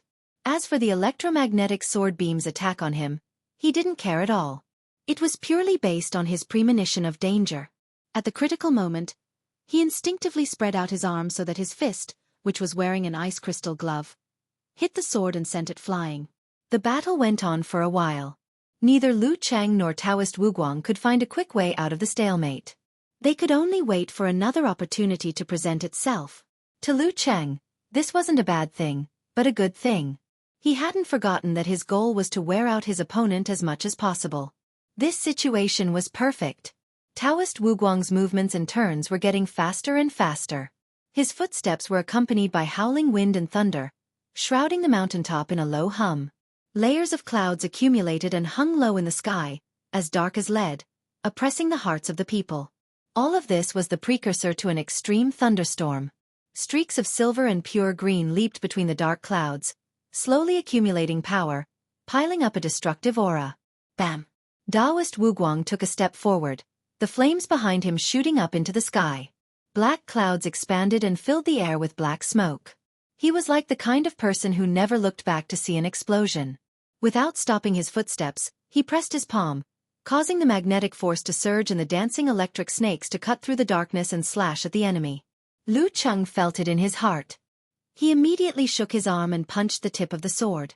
The surface of the sword was clear and pure, surrounded by cold air. Bang! The fist blasted through the air and hit the flying sword. At this moment, the sky suddenly lit up.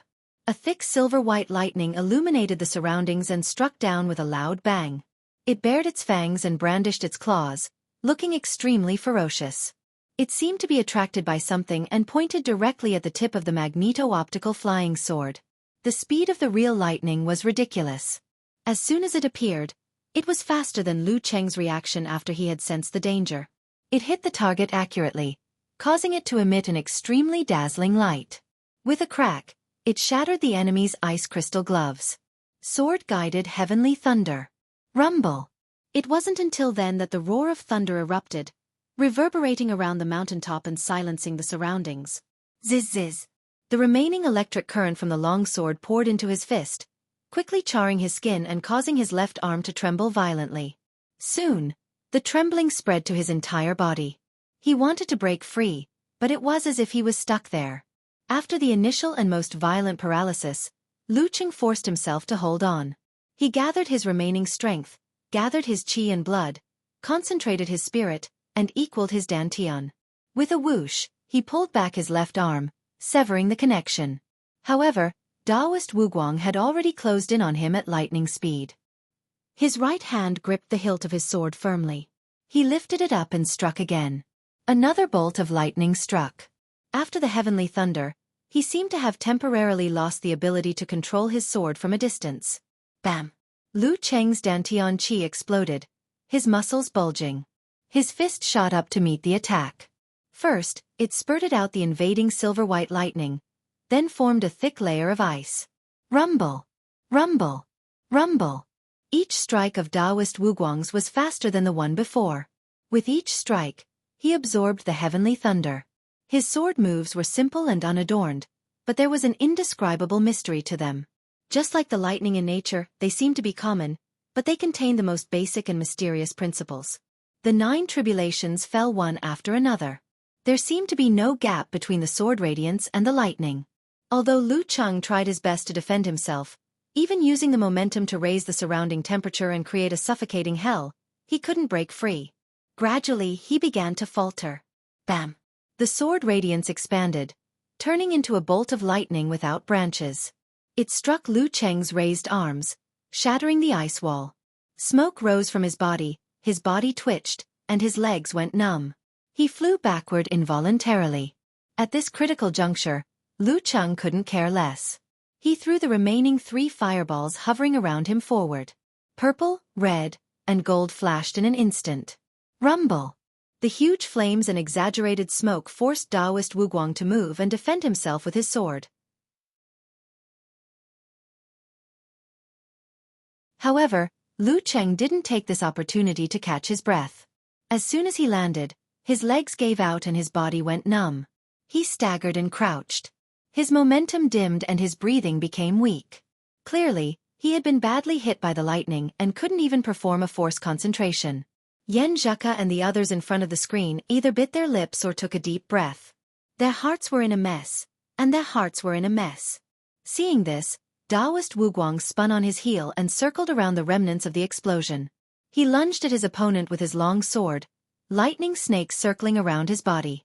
At this moment, Lu Cheng suddenly steadied himself. He straightened his crouched back and punched forward with both fists like dragons emerging from the sea. Darkness appeared around his body. It was extremely deep and serene. Little bits of fire energy were embedded within it, like the bright stars in the night sky. As they slowly flowed, a boundless, and extremely dangerous feeling pervaded the air. This was Lu Cheng's ultimate move, Cosmic Phantom. His earlier display of weakness was half real and half fake. With the help of a secret cultivation technique, he concealed his actual condition and made himself appear weak and numb to lure Taoist Wuguang into his trap. This was one of the tricks he had prepared for powerful opponents before the match.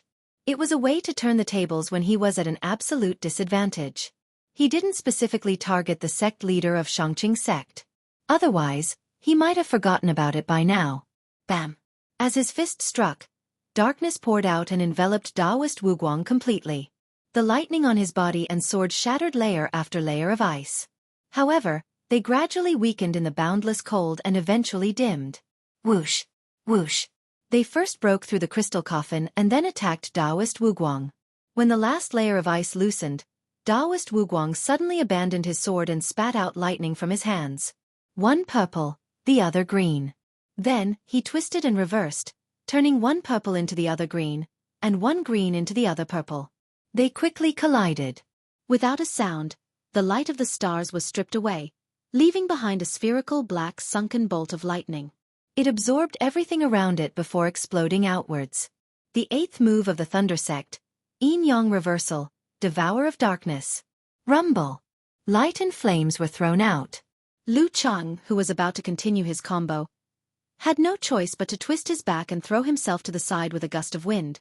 Even so, the places where he was brushed by the force of the reversal still burned with pain. The storm eased slightly and Daoist Wuguang's figure reappeared. The wooden hairpin in his Daoist bun was broken at an angle, his black hair and silver strands falling messily.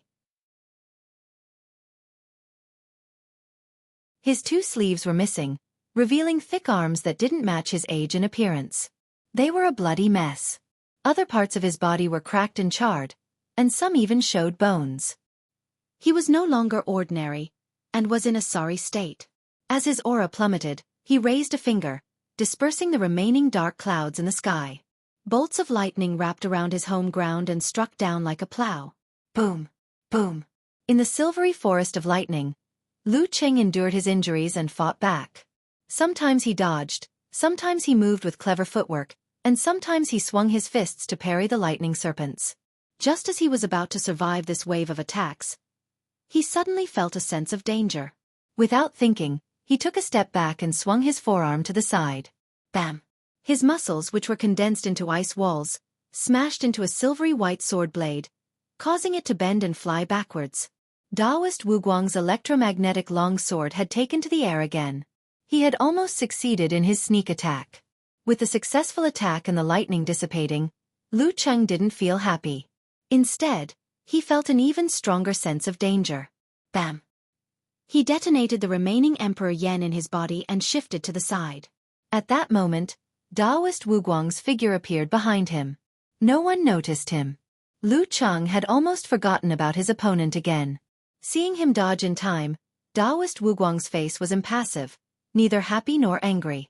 He flipped his palm and pointed it at the sky. The purple seal in his eyes shone brightly, penetrating from top to bottom.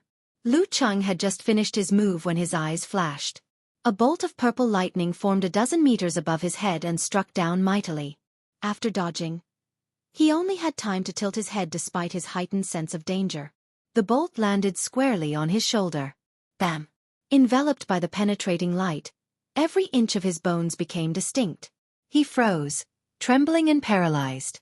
The first move of the Thunder Sect, punishment on behalf of heaven. Whoosh! Daoist Wuguang moved his fingers and the electromagnetic long sword accelerated again. It shot out like a cannonball and hovered between Lu Cheng's eyebrows. Lu Cheng had just recovered when he saw this. He sighed dejectedly and stood still. The referee raised his right hand and announced loudly, "Round 3, Daoist Wuguang wins."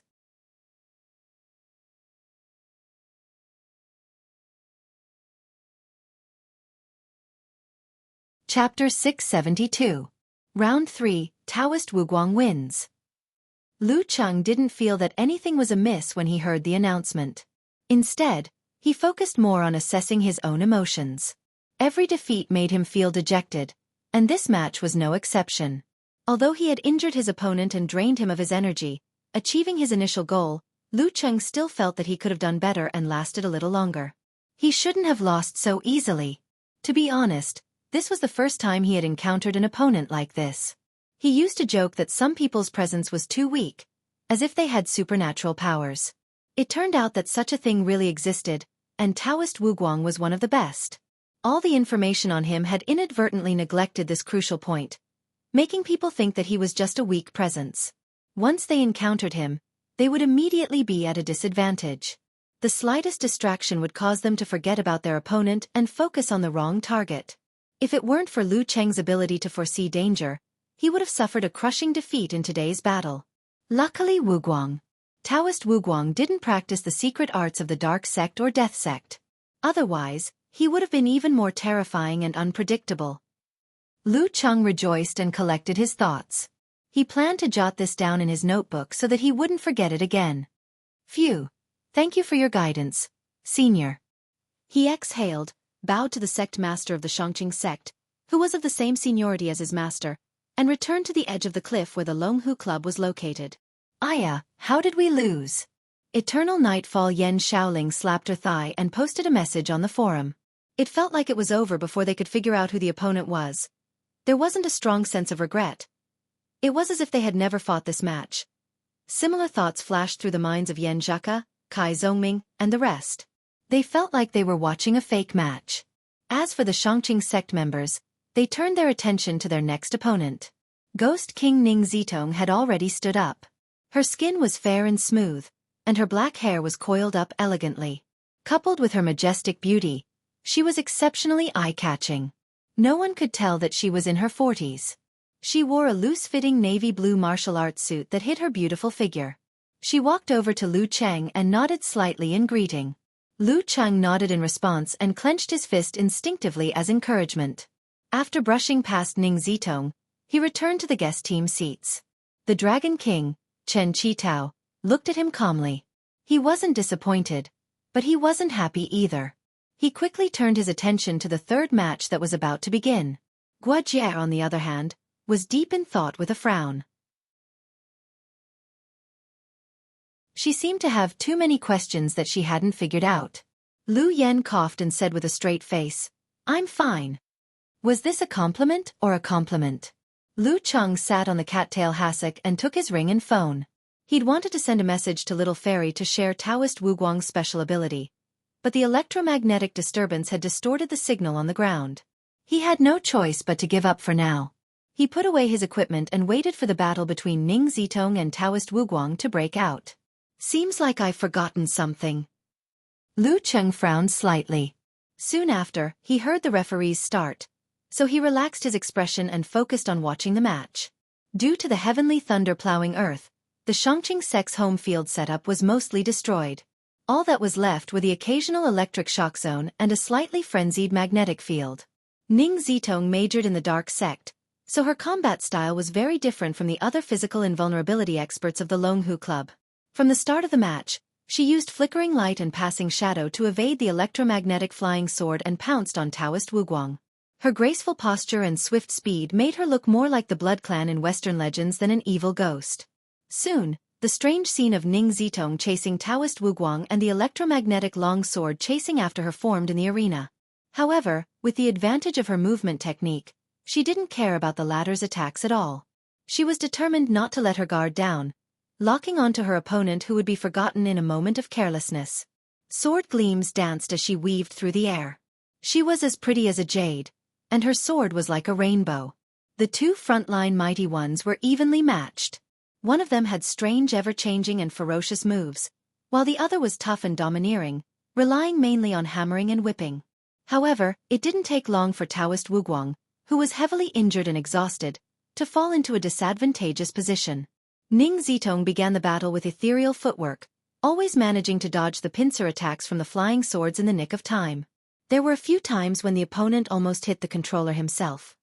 As expected of the Ghost King, Lu Cheng watched with relish as he sighed in his heart.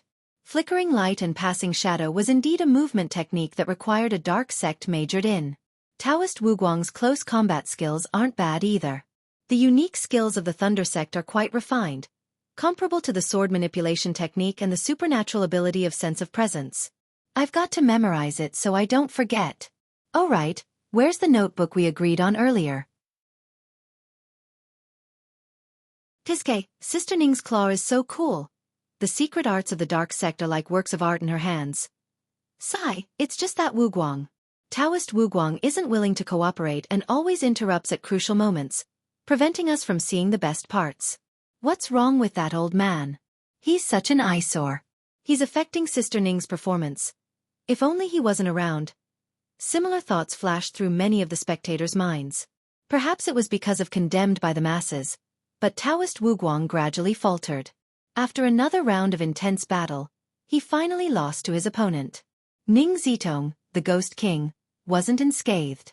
There were several tears and holes in her navy blue martial arts suit, revealing charred skin and flesh underneath. In addition, a sword mark extended from the right side of her back to her neck, leaving behind a hideous wound and fresh blood. This didn't ruin her image.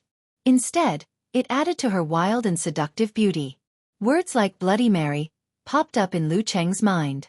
Round 4, Ning Zitong wins.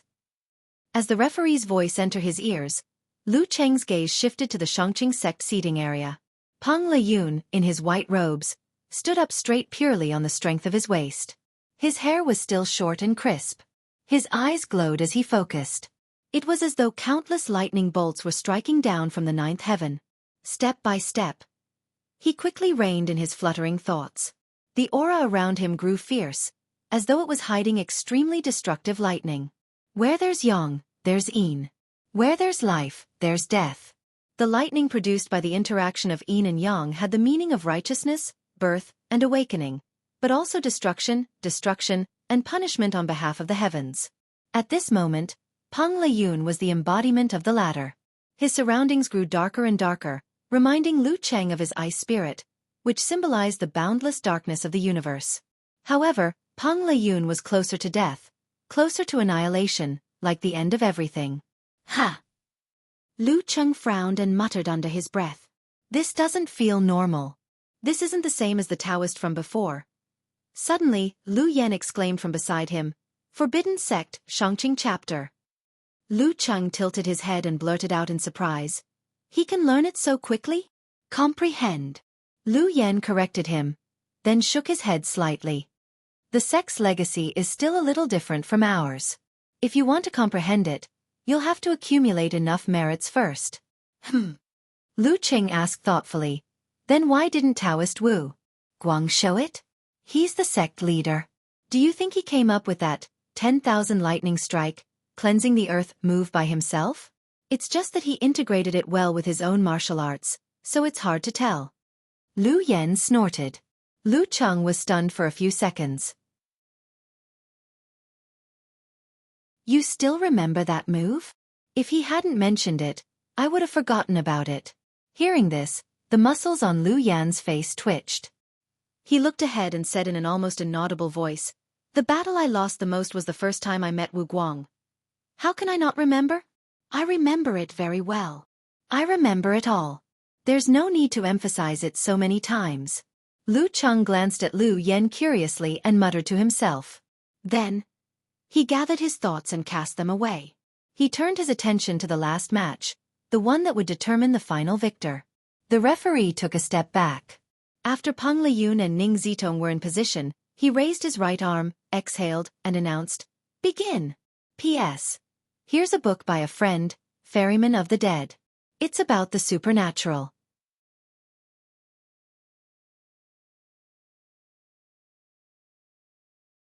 Chapter 673.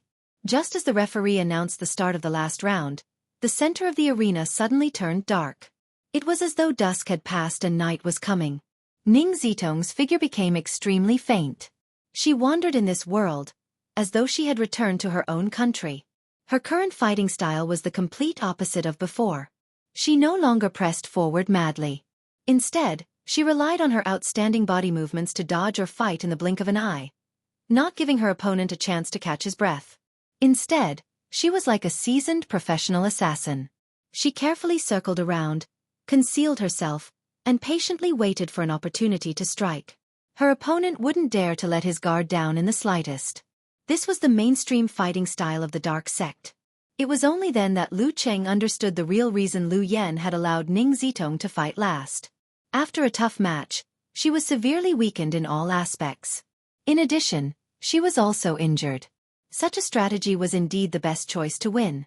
No matter how tired or weak one was, as long as one still had the energy to fight, the Dark Sect martial artist could still succeed in a sneak attack and turn the tables. In the darkness, Peng Liyun wasn't in a hurry to attack. He wasn't focused on tracking the Phantom King either. Instead, he half closed his eyes as though he was sensing something. He turned a deaf ear to the killing shadows and illusions that appeared around him from time to time. He wasn't affected by them. 10 seconds later, another illusionary shadow protruded. It spread its fingers and grabbed at his back. At that moment, Peng Liyun's eyes suddenly opened. Rays of light gathered in his eyes, so bright that it was as though the sun had descended. Crack! A bolt of lightning streaked across the sky, illuminating the surrounding darkness. The illusionary shadow faded away, revealing Ning Zitong's beautiful face. Peng Liyun took a small step diagonally forward. He stomped on the ground, twisted his ankle, straightened his calf, and twisted his knee in reverse. He channeled his strength bit by bit, causing the muscles in his waist and back to bulge. In this move, he used multiple methods of exerting strength. However, they were all perfectly coordinated and merged into one, allowing the explosion to converge into a torrent. Bam! Like a giant swallowing lightning, Peng Liyun turned his body halfway, raised his arm, and threw a punch to the side, hitting Ning Zitong's phantom claw. In the blink of an eye, Ning Zitong suddenly flipped her wrist. With a slight dip of her waist, she turned her grip into a support and blocked the attack. She managed to avoid the damage caused by the brute force of the attack, but she also stopped her smooth footwork. Peng Liyun took advantage of the momentum to pull his arm back and turn to the other side. With his tall body, he released another Thor's hammer, accompanied by flashing arcs and violent silver light. Ning Zitong didn't have time to dodge. All she could do was lean back, clench her right fist, and lift it up to meet the punch. Boom! There was a loud explosion at the spot where Ning Zitong had been standing. Streaks of silvery white light flowed out.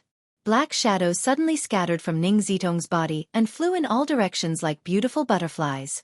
They carried Peng Liyun's thunder force and power and disappeared into the distance.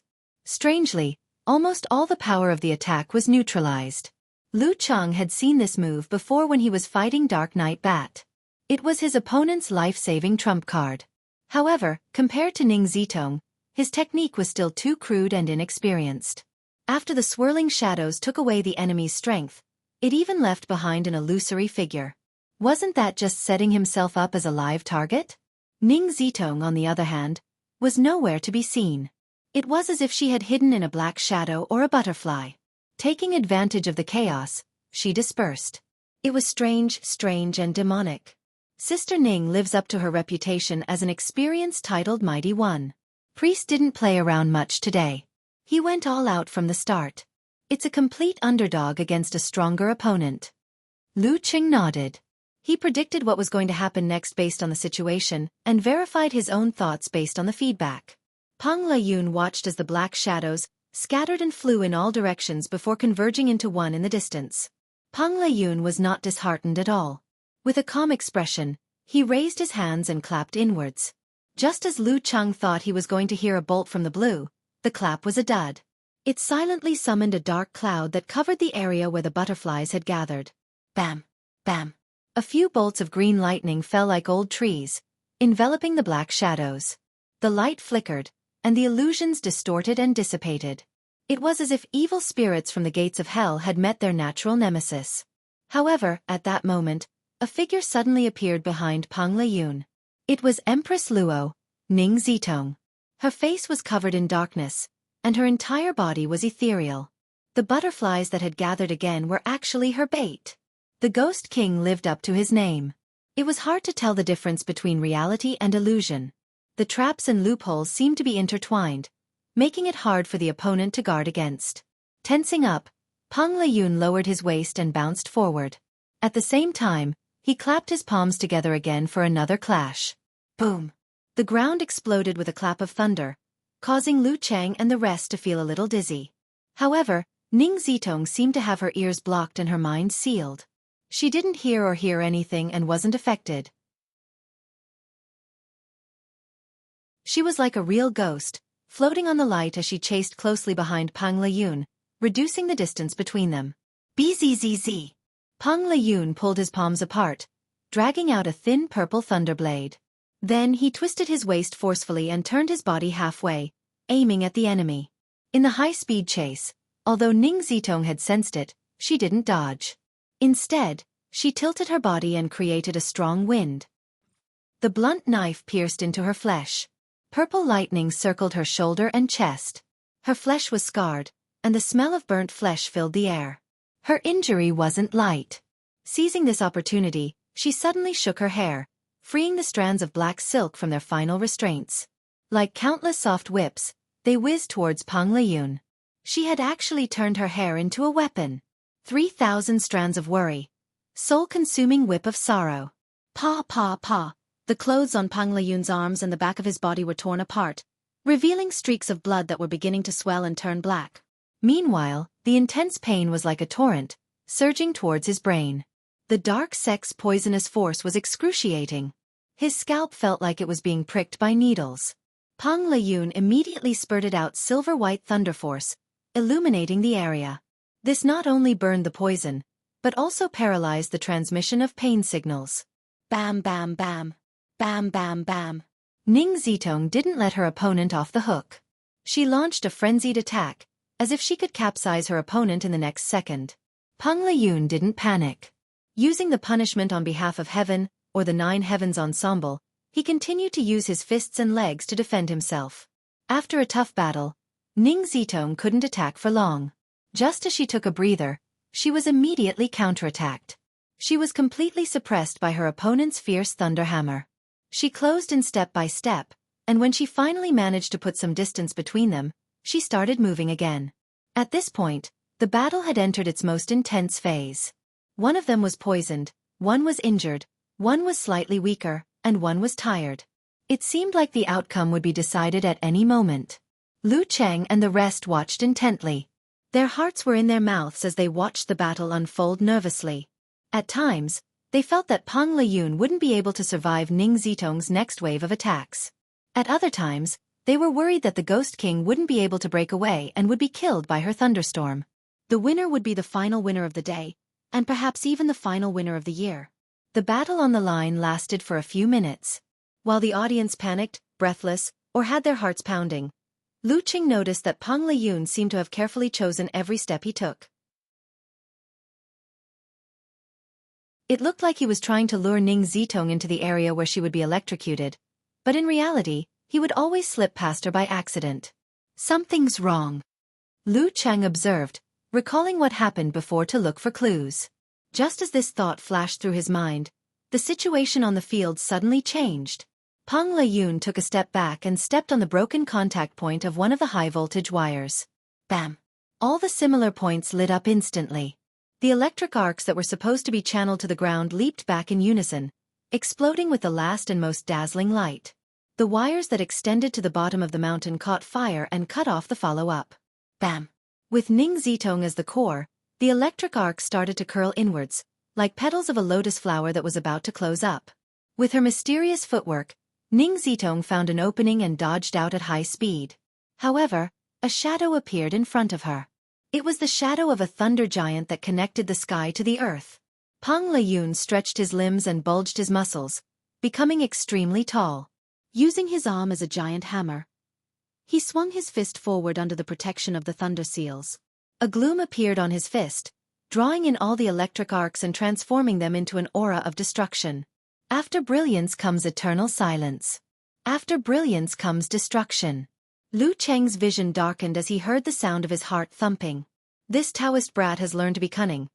He knows how to set up a deceptive formation and launch a sudden attack. He knows how to use his ultimate move at the most opportune moment, instead of being forced into a corner. He won't win just like that, right?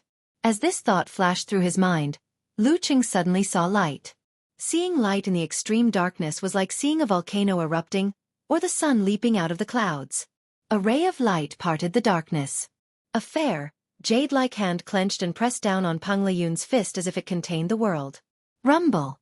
Amidst the deafening noise, the natural environment returned to the afternoon. The two figures flew backwards. Ning Zitong was in tatters, smoking, and all her muscles were spasming. Peng Liyun's arm was fractured, and blood was flowing from his eyes, ears, mouth, and nose. When he landed on the ground, he trembled and staggered. Seeing this, Lu Cheng was stunned for a moment. He felt as if Taoist had stepped into a trap. Sister Ning seemed to be waiting for his final attack. Something that he comprehended from the Dark Sect and the Clear Jade chapter of the Forbidden Sect? Taoist didn't play around and instead fell for the trap. At this moment, Ning Zitong managed to do a forced concentration and lunged towards Peng Liyun. After a series of moves, she grabbed her opponent and threw him to the ground. Bam! Dust rose and a deep pit appeared. Peng Liyun was lying in it, almost unconscious. With her last breath, Ning Zitong formed a sword with her finger and pointed it between her opponent's eyebrows. The referee looked from afar and quickly raised his hand. Round 5, Ning Zitong wins. The final result, Long Hu Club wins. Before Lu Cheng could celebrate, a figure leaped out in front of him. It was Lu Yen, running and waving his fists in an exaggerated manner. He looked nothing like a middle-aged man in his 40s or 50s.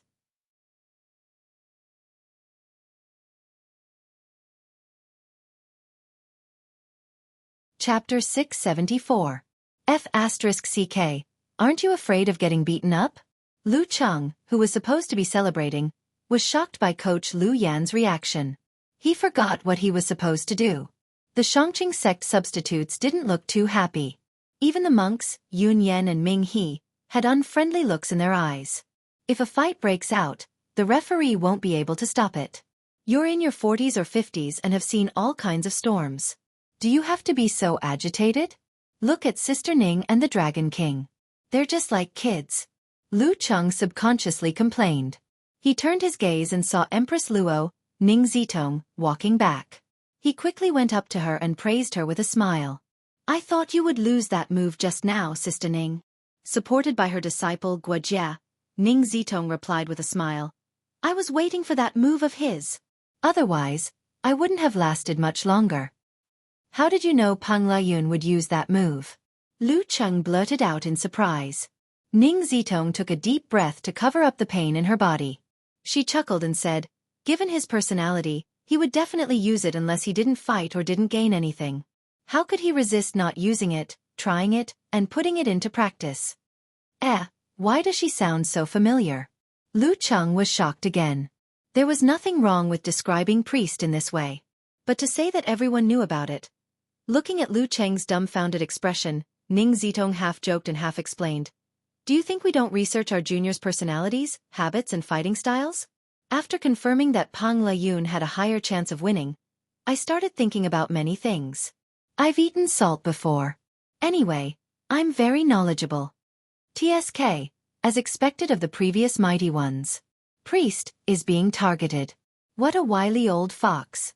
Lu Cheng was enlightened. Immediately, he had a question that he was too embarrassed to ask. What kind of personality do I have in the eyes of the older martial artists? What kind of habits do I have? What kind of fighting style do I belong to? At this moment, Ning Zitong was disturbed by Lu Yan's celebration. She glared at him. This person is really the same as before. Don't worry about him. If he gets beaten up later, don't worry about him either. All right.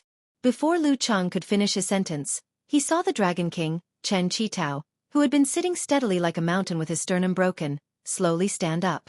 His face was solemn, but he seemed to be impatient as he walked towards the Shangqing sect seats. After this match, the Longhu Club's world's #1 title was in the bag. Chen Qitao stopped in front of Taoist Wuguang and cupped his hands.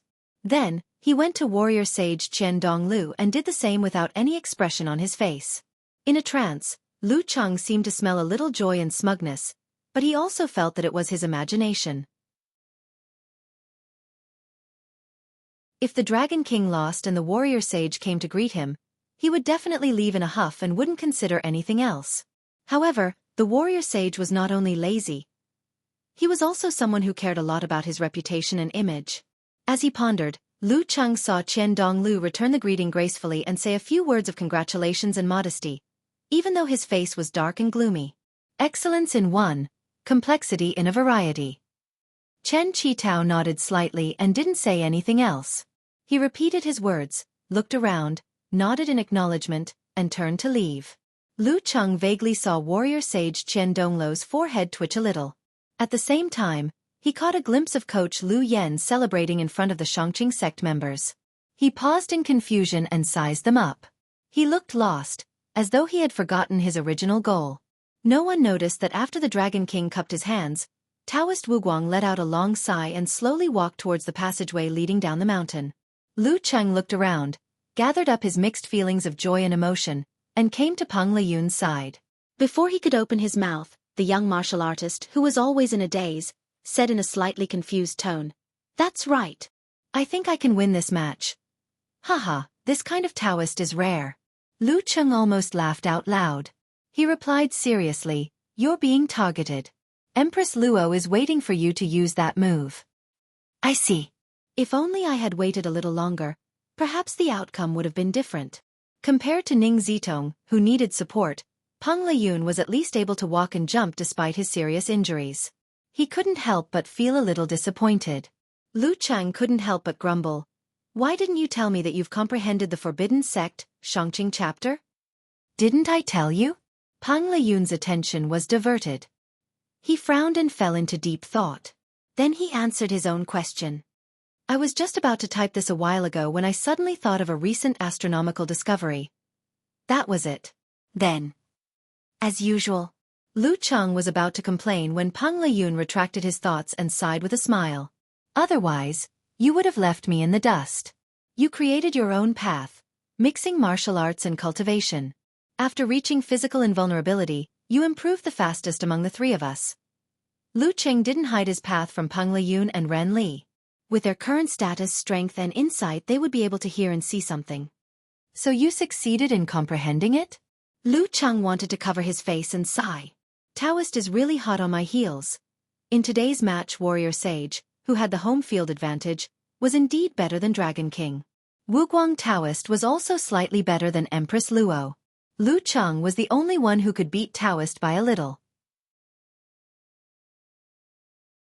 Based on the analysis of the cards, the chances of Long Hu's side winning were next to none. However, by relying on targeted arrangements and accurate judgment when Yun Yan gave up on Peng Liyun, Long Hu still won by a hair's breadth in the end. I'm about to become the champion of my first top-level professional tournament? I'm about to become a member of number 1 in the world? Lu Cheng felt as though he had just woken up from a dream. He was momentarily stunned. Perhaps it was because he had just participated in a match, but he wasn't emotionally prepared enough.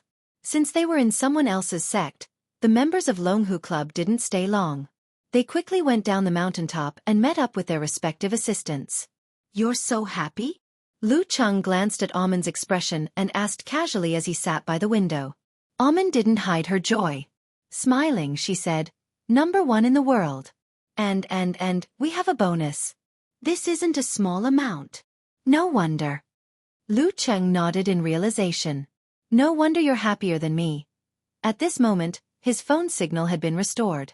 He had received many congratulatory messages. In a flash, Lu Cheng saw Yan Zhika setting off firecrackers expression.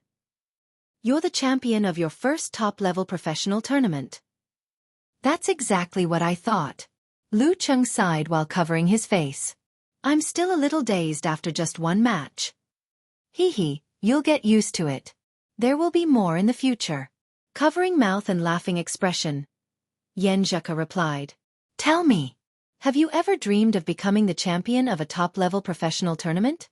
Does this count as your first dream coming true? I have. But this time doesn't count. Wait until I become the main force. Clenching fist expression, Lu Cheng replied. Yeah. Eyes shining expression, Yan Zhika replied. Then let me ask you, how does it feel to fight the warrior sage? I'm still a distance away from him. I'm thinking, could Priest be the illegitimate son of the warrior sage? They're really similar in some ways. Lu Cheng snickered. He said he would use his left hand to fight me, and he really did use his left hand most of the time. Even if his right arm was injured, he still had a lot of options. It wasn't that the warrior sage's left hand wasn't powerful. It was comparable to other people's well-honed physical invulnerability secret arts. But there was no need to be so limited. Sect style, I guess. Yan Zhika replied hesitantly. She then asked with some doubt, what about fighting Taoist Wuguang? I always felt that this senior was nothing special. How did he become the leader of Shangqing sect and a titled Mighty One? Lu Cheng recalled carefully and suddenly realized. He used the sword manipulation technique. He had the supernatural ability to make people forget and ignore him. I have to record it in my notebook. I almost forgot about it.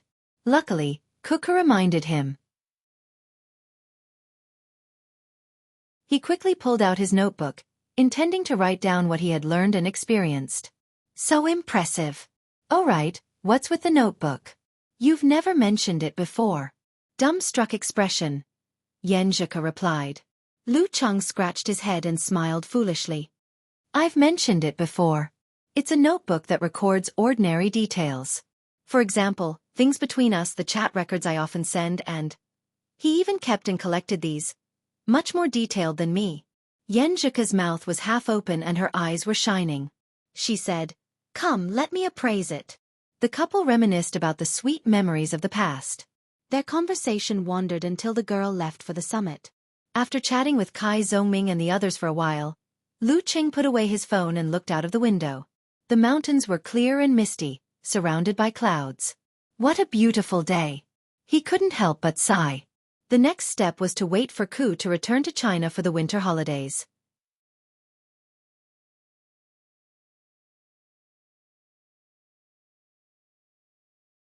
Chapter 675. After a short rest and stabilizing of their injuries, the Longhu Club members left the hotel in the coaster and began their journey back south. By the time they reached Huaqing, it was already late at night. It wouldn't be an exaggeration to say that it was the middle of the night. I'll sleep in the club's room tonight. Lu Cheng walked out of the car and looked up at the sky. Dragon King, Chen Qitao, and Empress Luo, Ning Zitong, were both severely injured. They alighted at the club's affiliated hospital. Although their self-healing abilities were strong and they could recover quickly by themselves, as martial artists, they had to have enough self-awareness. That is, if they could recover a little earlier, they had to do so. If they could reach their peak condition a little earlier, they had to do so earlier. Accidents wouldn't wait for you, and neither would your enemies. Any mighty one with rich experience in war-torn zones understood this, including Chen Qitao, Geezer Shi, Lu Cheng, Peng Liyun, and Ren Li. Therefore, using modern medical technology to speed up the recovery of injuries was a natural choice. Even the proud and awkward Dragon King wouldn't reject it. Hearing Lu Cheng's words, Coach Lu Yen shook his head and muttered, "At times like this, I need the bed I'm most familiar with." With that, he got his personal chauffeur to drive the SUV over and drove away from the entrance. "All right, I'll get old Zhao to rest first." Amen turned around and jogged a few steps to inform the chauffeur, Zhao Zhenhua. "Let him give you a ride," Lu Cheng instructed with a smile. "It's fine, I'll sleep in the club too. I have a room in the assistant team. It's already 2 in the morning. Instead of going back and forth, I might as well get more sleep." Amen was in a good mood. Lu Cheng didn't nag her. After seeing that Guojie had also chosen to stay in the club, he passed through the guarded door and took the elevator to the 5th floor. He planned to tidy up and rest. Yan Zhaka had just finished her dinner and was listening to the upcoming meeting. Lu Cheng, who was full of energy after a deep sleep in the car, suddenly felt a little bored. At this hour, other than a few night owls, no one he knew was active. Lu Cheng stood by the window and looked at the lake in the distance. He looked at the flashing neon lights and the quiet and cold darkness. For some reason, he felt like he was the only one sober when everyone else was drunk. Priest didn't relax at all. Instead, he used me as a small target and exploded with even stronger and more persistent motivation. This time, they were able to win against the High Clarity sect mainly because of luck. If their superclass Taoist Yun Yan was not injured, everything would definitely be different. I did pretty well in this match and defeated the warrior saint, who only had a sliver of health left. However, the gap between us was still very obvious. He had to guard against arrogance and rashness, and continue to work hard. Lu Cheng was suddenly in high spirits. He picked up his phone and sent a message to his little fairy. "I slept too much. I'm going to train. I have a big goal. I want to catch up with the Dragon King and the Warrior Sage." After a while, Yan Zhaka sent a smiley face emoji. "Does that mean we should get high?" Lu Cheng couldn't help but laugh. He put away his phone, changed into his martial arts suit, and walked down the safety passage to the bottom floor. He passed through the cloister and arrived at the entrance of the volcano laboratory. There were people on duty 24 hours a day, which was the Dragon King's request. After keying in the password and going through the scan, Lu Cheng entered this place that had a sci-fi feel to it. He instructed the staff to activate volcano mode. In one of the silver-white metal rooms, the heat was slowly eroding, gradually becoming scalding hot. Before long, the density of the air changed, causing the light to turn into a haze. Lu Cheng's long and deep breaths began to slow down. It seemed that he had to filter the air before he dared to let the air into his body to prevent it from burning his fragile body. Red and orange colors swam before his eyes. Lu Cheng felt as if he was completely engulfed in flames. His skin and pores were burning painfully. Invigorated, he activated Emperor Yen Force and controlled the flames around him. He tamed them like a child's toy and let them roam happily on his clothes. The temperature rose higher and higher until it reached a limit. Lu Cheng endured the burning sensation all over his body, got into a stance, and started practicing his punches and kicks. After the battle with the warrior sage, he realized that his opponent's ability to control the environment was very strong. Unlike himself, his supernatural ability and heaven and earth blessing were simply mixed together and didn't achieve the effect of 1 + 1 = 2. More importantly, the warrior sage had turned his own experience, thoughts, and understanding into moves that were closely connected to his surroundings. Therefore, it was mysterious and full of hidden changes. It was very much like the connection between man and nature. This is something I can't compare to him in. Apart from the training of my mind, I can't slack off in other areas. As he thought about it, Lu Qing became more serious in his training. There wasn't a single drop of sweat on his body because it evaporated as soon as it came out. After an unknown period of time, he finally felt tired. He stopped his training and turned off volcano mode from the inside. Not bad. He smiled and warmed up his punches and legs. He slowly walked out of the laboratory and saw Guojie outside. Guojie expected to see Lu Cheng coming for morning training, but she didn't expect him to leave. She was a little stunned and blurted out, "So early?" "You're pretty early too," replied Lu Cheng with a smile. She's indeed a martial arts fanatic. Just watching from the side made her work harder. Guojie frowned slightly and didn't say anything else. She stepped into the volcano laboratory. Lu Cheng laughed and walked into the quiet and empty corridor. The sky was still dark. The moon was low, and the stars were low. The faint light shone in quietly, dragging his shadow long. There was a hint of excitement in his tiredness. Lu Cheng felt the cool breeze. His footsteps suddenly became lighter, as if the morning sun was coming after a long journey. At this moment, he had that feeling of, my future is not a dream. The next day was Monday. As usual, Lu Qing participated in the guidance class of the reserve team as a physical invulnerability mighty one. Unexpectedly, he saw a familiar face among Tu Zhang and the others. It was the elegant and handsome Li Xiaoyuan, who looked like an immortal with his long hair draped over his shoulders. Li Xiaoyuan, the Li Xiaoyuan whose aesthetic taste had always left him dumbfounded. The Li Xiaoyuan whom he had met at the Martial Sage Candidate Challenge Tournament in Yanling. Isn't he from Haiyuan Club? Lu Cheng muttered to himself, but he didn't show it on his face. Only when the guidance class ended did he stop Li Xiaoyuan and drag him to a corner.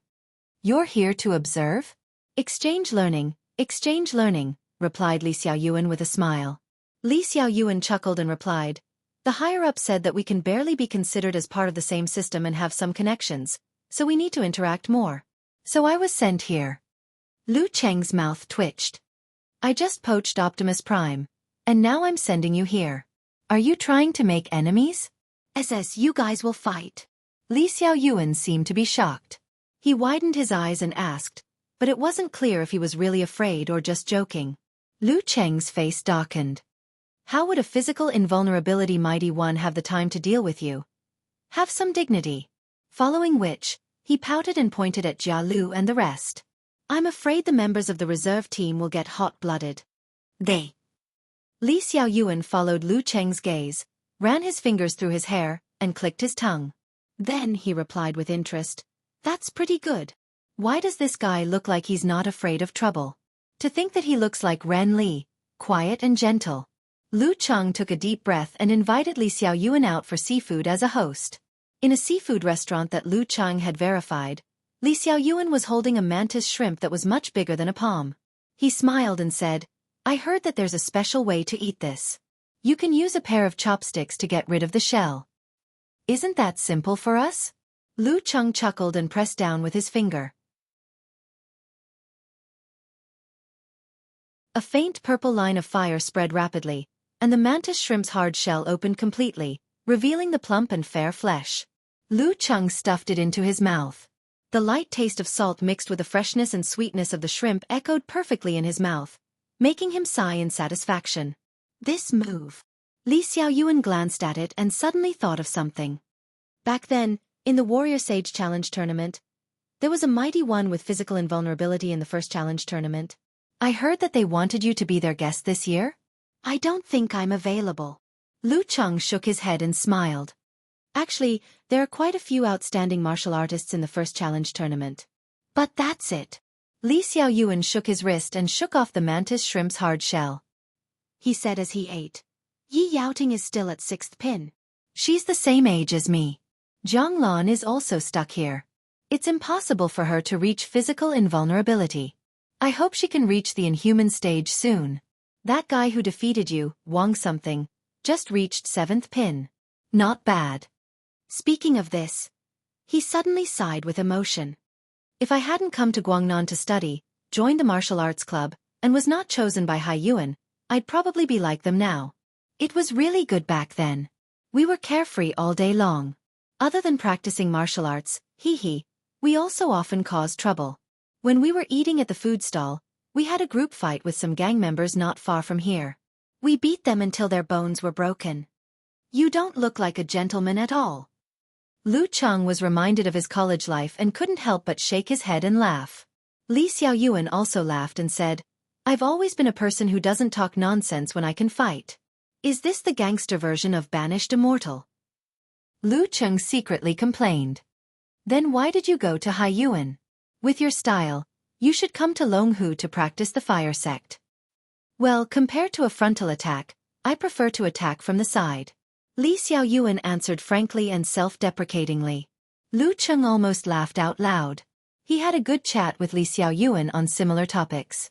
After all, they had known each other for a long time and were both from the martial arts circle in the university.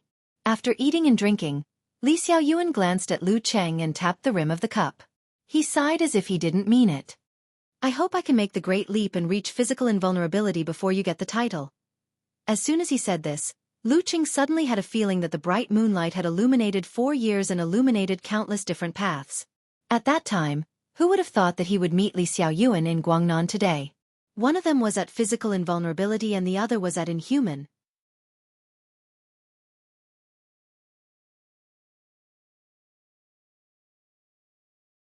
Chapter 676.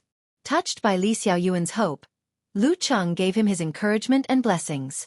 The visit of a friend he wasn't familiar with but had known for a long time, as well as the miraculous fact that both of them were in the same circle, triggered his nostalgia for the past and the throbbing of his heart when he first stepped into the ring. It was a perfect reflection of last night's reinvigorated thought of, my future is not a dream. In such a state, he was in a good mood, a little tipsy-like before he quit drinking. So much so that after sending Li Xiaoyuan to the apartment arranged by the Longhu Club, he even took a stroll along the bridge by the river. He even climbed up to take a picture of the dazzling city that never sleeps for Yan Zheka.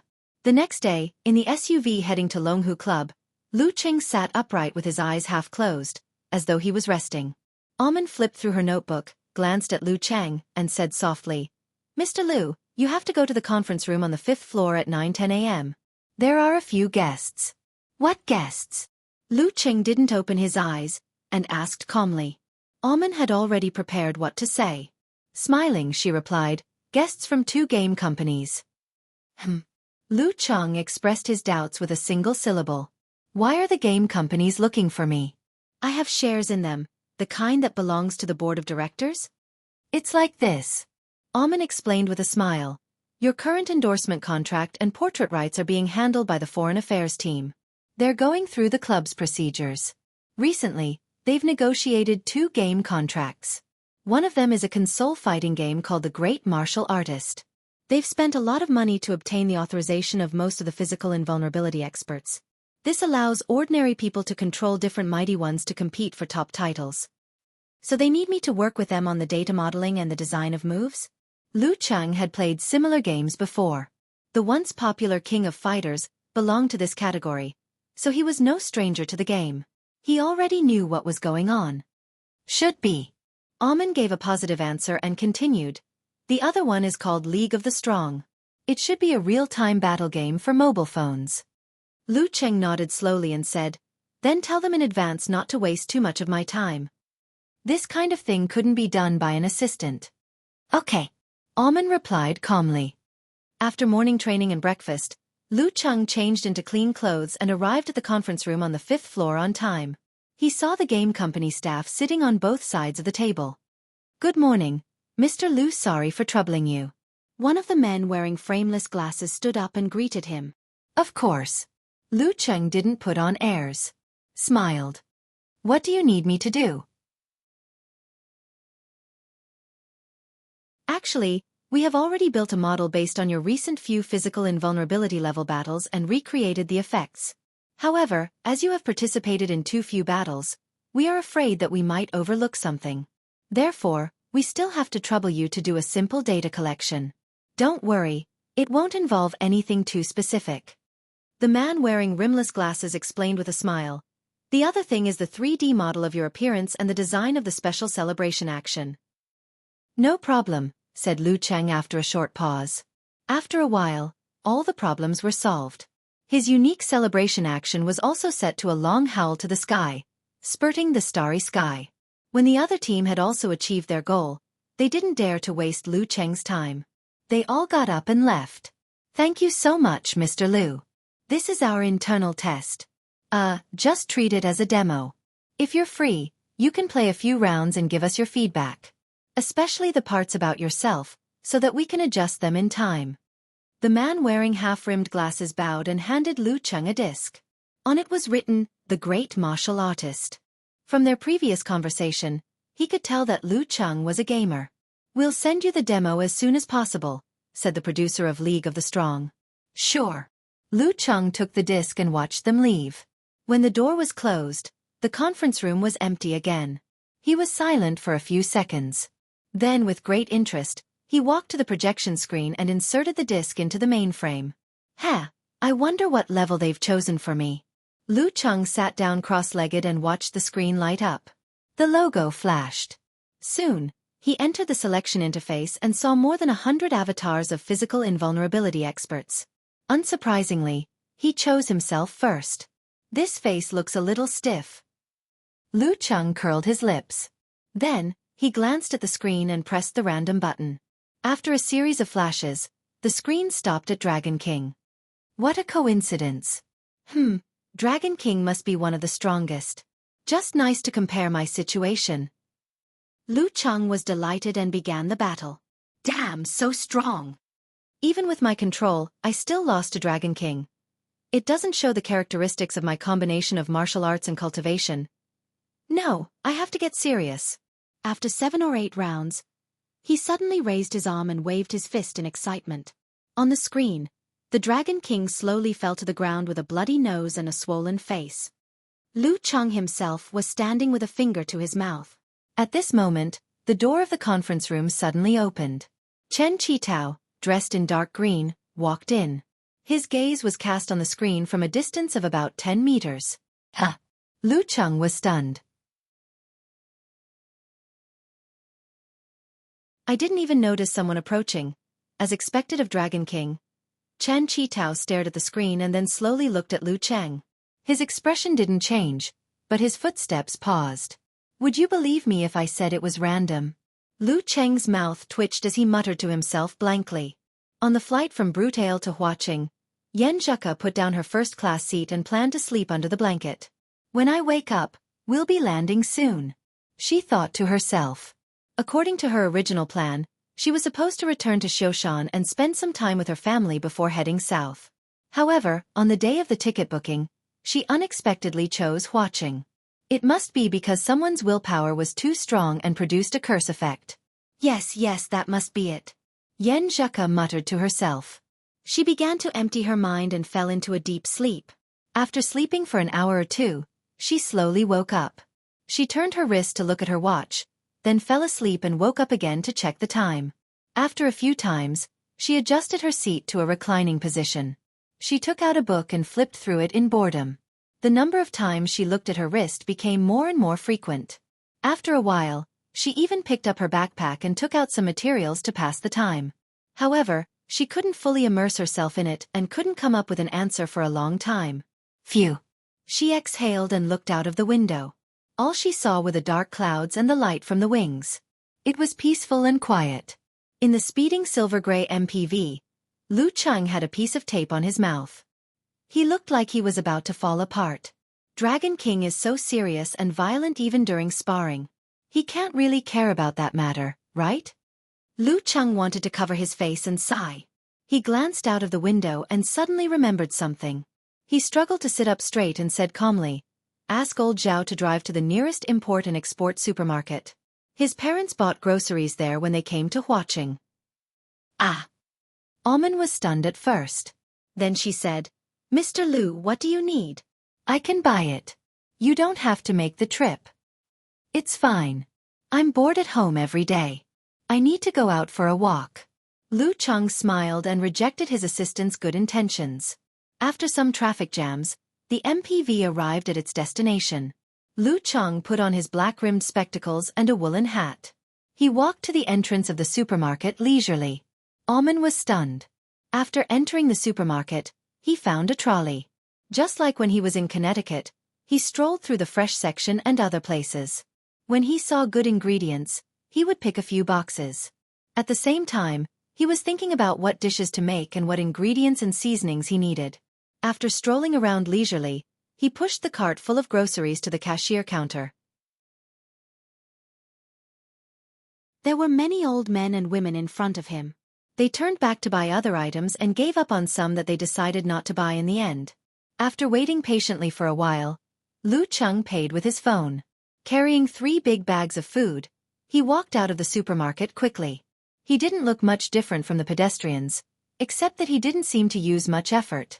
Amen sat in the car and happened to see this scene. For a moment, she couldn't believe her eyes. It was her first time seeing Mr. Lu like this. She didn't expect him to have such a side to him.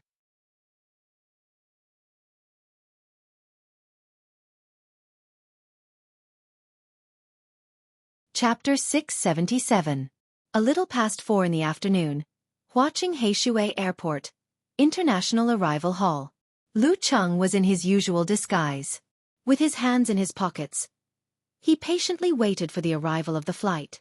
From time to time, he would look up at the big screen to confirm the current situation of the plane and the exit. Time flew. When the app finally gave him a reminder, he changed his posture slightly and cast his gaze towards the exit. Although he knew he would have to wait for a while, he still scanned his surroundings. As he picked up his phone to reply to Yen Zheka's message, he sized up the front and reflected his surroundings. In less than 10 minutes, a familiar figure leaped into his eyes. The girl was wearing a pair of loose black casual pants and a thin white turtleneck sweater. Other than that, there was nothing else in her outfit. It was refreshing and simple. Compared to her schoolgirl look in the past, she seemed to be more intellectual now. When Lu Cheng saw Yen Zheka, she also noticed him. Their eyes met and seemed to be staring at each other. The corners of his mouth curled slightly. Lu Cheng took a few steps forward. With one hand, he took his fairy's luggage and the 2 bags she was carrying. With the other hand, he held her soft, slender hand. The entire process was so smooth and natural that it was as though he had practiced it thousands of times. Yen Zheka's body was relatively relaxed as she allowed Lu Cheng to pull her forward. After a few steps, her other hand quietly reached over and wrapped around the crook of her husband's arm. She leaned her body against it. Lu Cheng turned his head to look at the girl's delicate face and chuckled. I won't be bringing you out to appraise the delicacies of Huaqing today. It's time for you to see my true culinary skills. Yen Zheka was dumbfounded. My culinary skills have improved recently. I've learned quite a few new techniques. Lu Cheng explained with a smile. Haven't you been practicing physical invulnerability secret arts for the past few months? The girl had a don't lie to me look on her face. Lu Cheng immediately laughed. It's a byproduct of practicing martial arts. My control over cold, low temperature, and flames has improved. The range of what I can achieve has also expanded. I can play with quite a few intricate tricks. As for cooking, isn't it all about using fire, low temperature, and quick freezing? Hee, I can make you a real omelette, ice cream, and other low-temperature dishes. Frying an egg on the palm was a saying in Xiaofan. In general it meant, if you can do this, I'll fry an egg on the palm for you. It meant that it was impossible. Yen Zheka's mouth was half open as she listened to Lu Cheng's eloquent speech. She was lost for words, which made him want to pinch her cheeks. After a few seconds, the girl said in annoyance and amusement, I'm sorry. You look very proud. Of course, this is what I call a good man in the new era who is good in the hall and good in the kitchen. Lu Cheng smiled complacently and asked half-jokingly, looking forward to it? I'm looking forward to it. Yen Zheka rolled her eyes, pursed her lips, and nodded vigorously. The couple walked out of the hall and came to the parking lot. Amen was already waiting for them. Yen Zheka greeted her politely. After that, Amen didn't sit in the back of the SUV. Instead, she sat in the passenger seat and looked down, ignoring the chauffeur, old Zhao. With a partition in front and back, Lu Cheng pulled Yen Zheka to sit down and let her lean on him. They talked about what they had seen in Europe for the past few days. He didn't lose his composure, just like when they were in Aunt Du's car in Connecticut City. Of course, Lu Cheng had been thinking about what to do when they arrived at the villa. Should I give Ku a cabadon later? My eyes must be deep, my movements must be controlled, and not too intense. While he was thinking, the SUV turned into the villa area by Xiaofan Lake and stopped at the door. After watching Amen and old Zhao leave, Lu Cheng unlocked the door and stepped into the house. His left foot was slightly hooked as he waited for the door to close. At this moment, he felt a grip on his arm. The beautiful face in front of him was enlarged, and there was a touch of warmth on his lips. Yen Zheka's heels landed on the ground. She looked to the side and walked to the living room. She raised her chin slightly and said, "Hurry up and cook for me." Lu Cheng touched his mouth and said with a smile, "Okay." After answering, he lifted the suitcase and said, "Put the things up first." "Okay." Yen Zheka looked around curiously, comparing it with her original design ideas and what she saw in the videos and photos. It seemed that without Lu Cheng's introduction, she could clearly understand the purpose of every room and the original intention of every detail.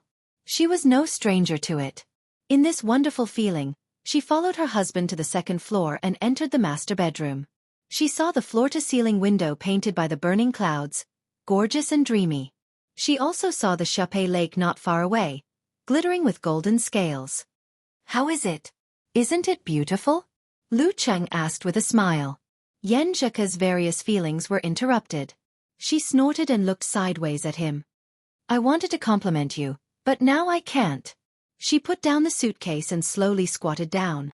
"Let me tidy up a little." After a few seconds, she felt something. She raised her head and saw Lu Cheng looking at her with a smile. "Why are you looking at me?" Yen Zheka asked in a sweet voice. Lu Cheng cleared his throat and smiled. "I'll never get tired of looking at you." Before she could scold him, he also squatted down and didn't look away. He smiled and said, "I'll help you tidy up." Yen Zheka seemed to be affected by his gaze and subconsciously looked to the side. She pushed Lu Cheng up and said, "You go and cook first. I'll be right down." "Okay." Lu Cheng also heard his stomach growling.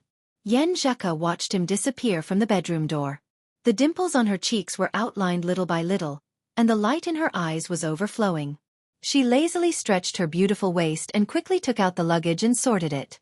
After doing all this, she strolled around the room, admiring every layout that had existed in her mind for a long time. After 2 rounds, she sat on the edge of the bed and lay on her back, letting her body be wrapped in the fluff and softness. She originally thought that she would feel a little unfamiliar and uncomfortable, and that she would need to spend a day or 2 to fully familiarize herself with the place. Who knew that this feeling was only a little, just like returning to the boudoir every winter or summer vacation. The smell of sunshine, the smell of oranges. So comfortable. I'm a little sleepy. I didn't sleep much on the plane. I'll take a short nap. I'll get up in 10 minutes. 10 minutes. In the kitchen on the first floor, the ice cream was covered in light blue crystals, and then a strong smoke came out, as if it was a fantasy. Lu Cheng looked at the meat roasted by the purple flames and couldn't help but look outside. He muttered to himself, "I've made a few dishes. Why hasn't Ku come down yet?" In confusion, he stopped preparing the next dish, cleaned up the mess, and returned to the second floor. When he arrived at the bedroom door, he saw the girl lying on the bed on her side. Her eyes were closed, her eyebrows were relaxed, and she was sleeping soundly. She fell asleep just like that. Lu Cheng couldn't help but laugh and shake his head. Looking at such a sleeping beauty, he suddenly felt a little sleepy. He quickly turned his head and went downstairs.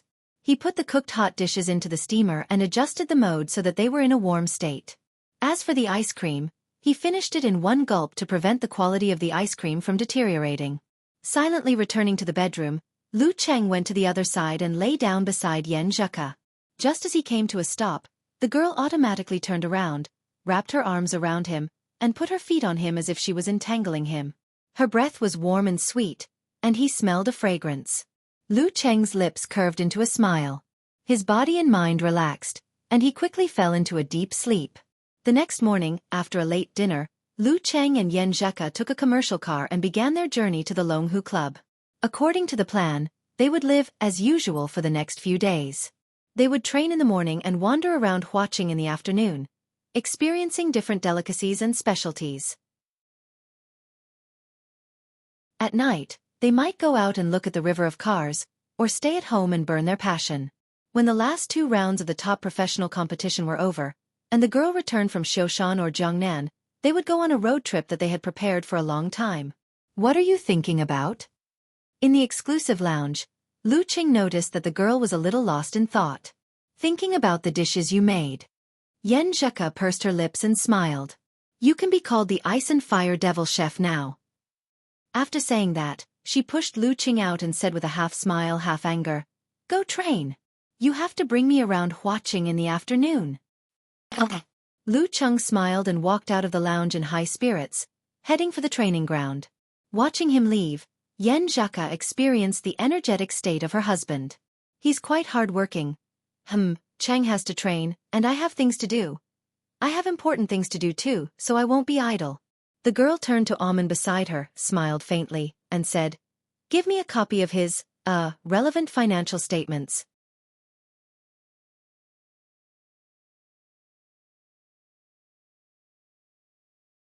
Chapter 678.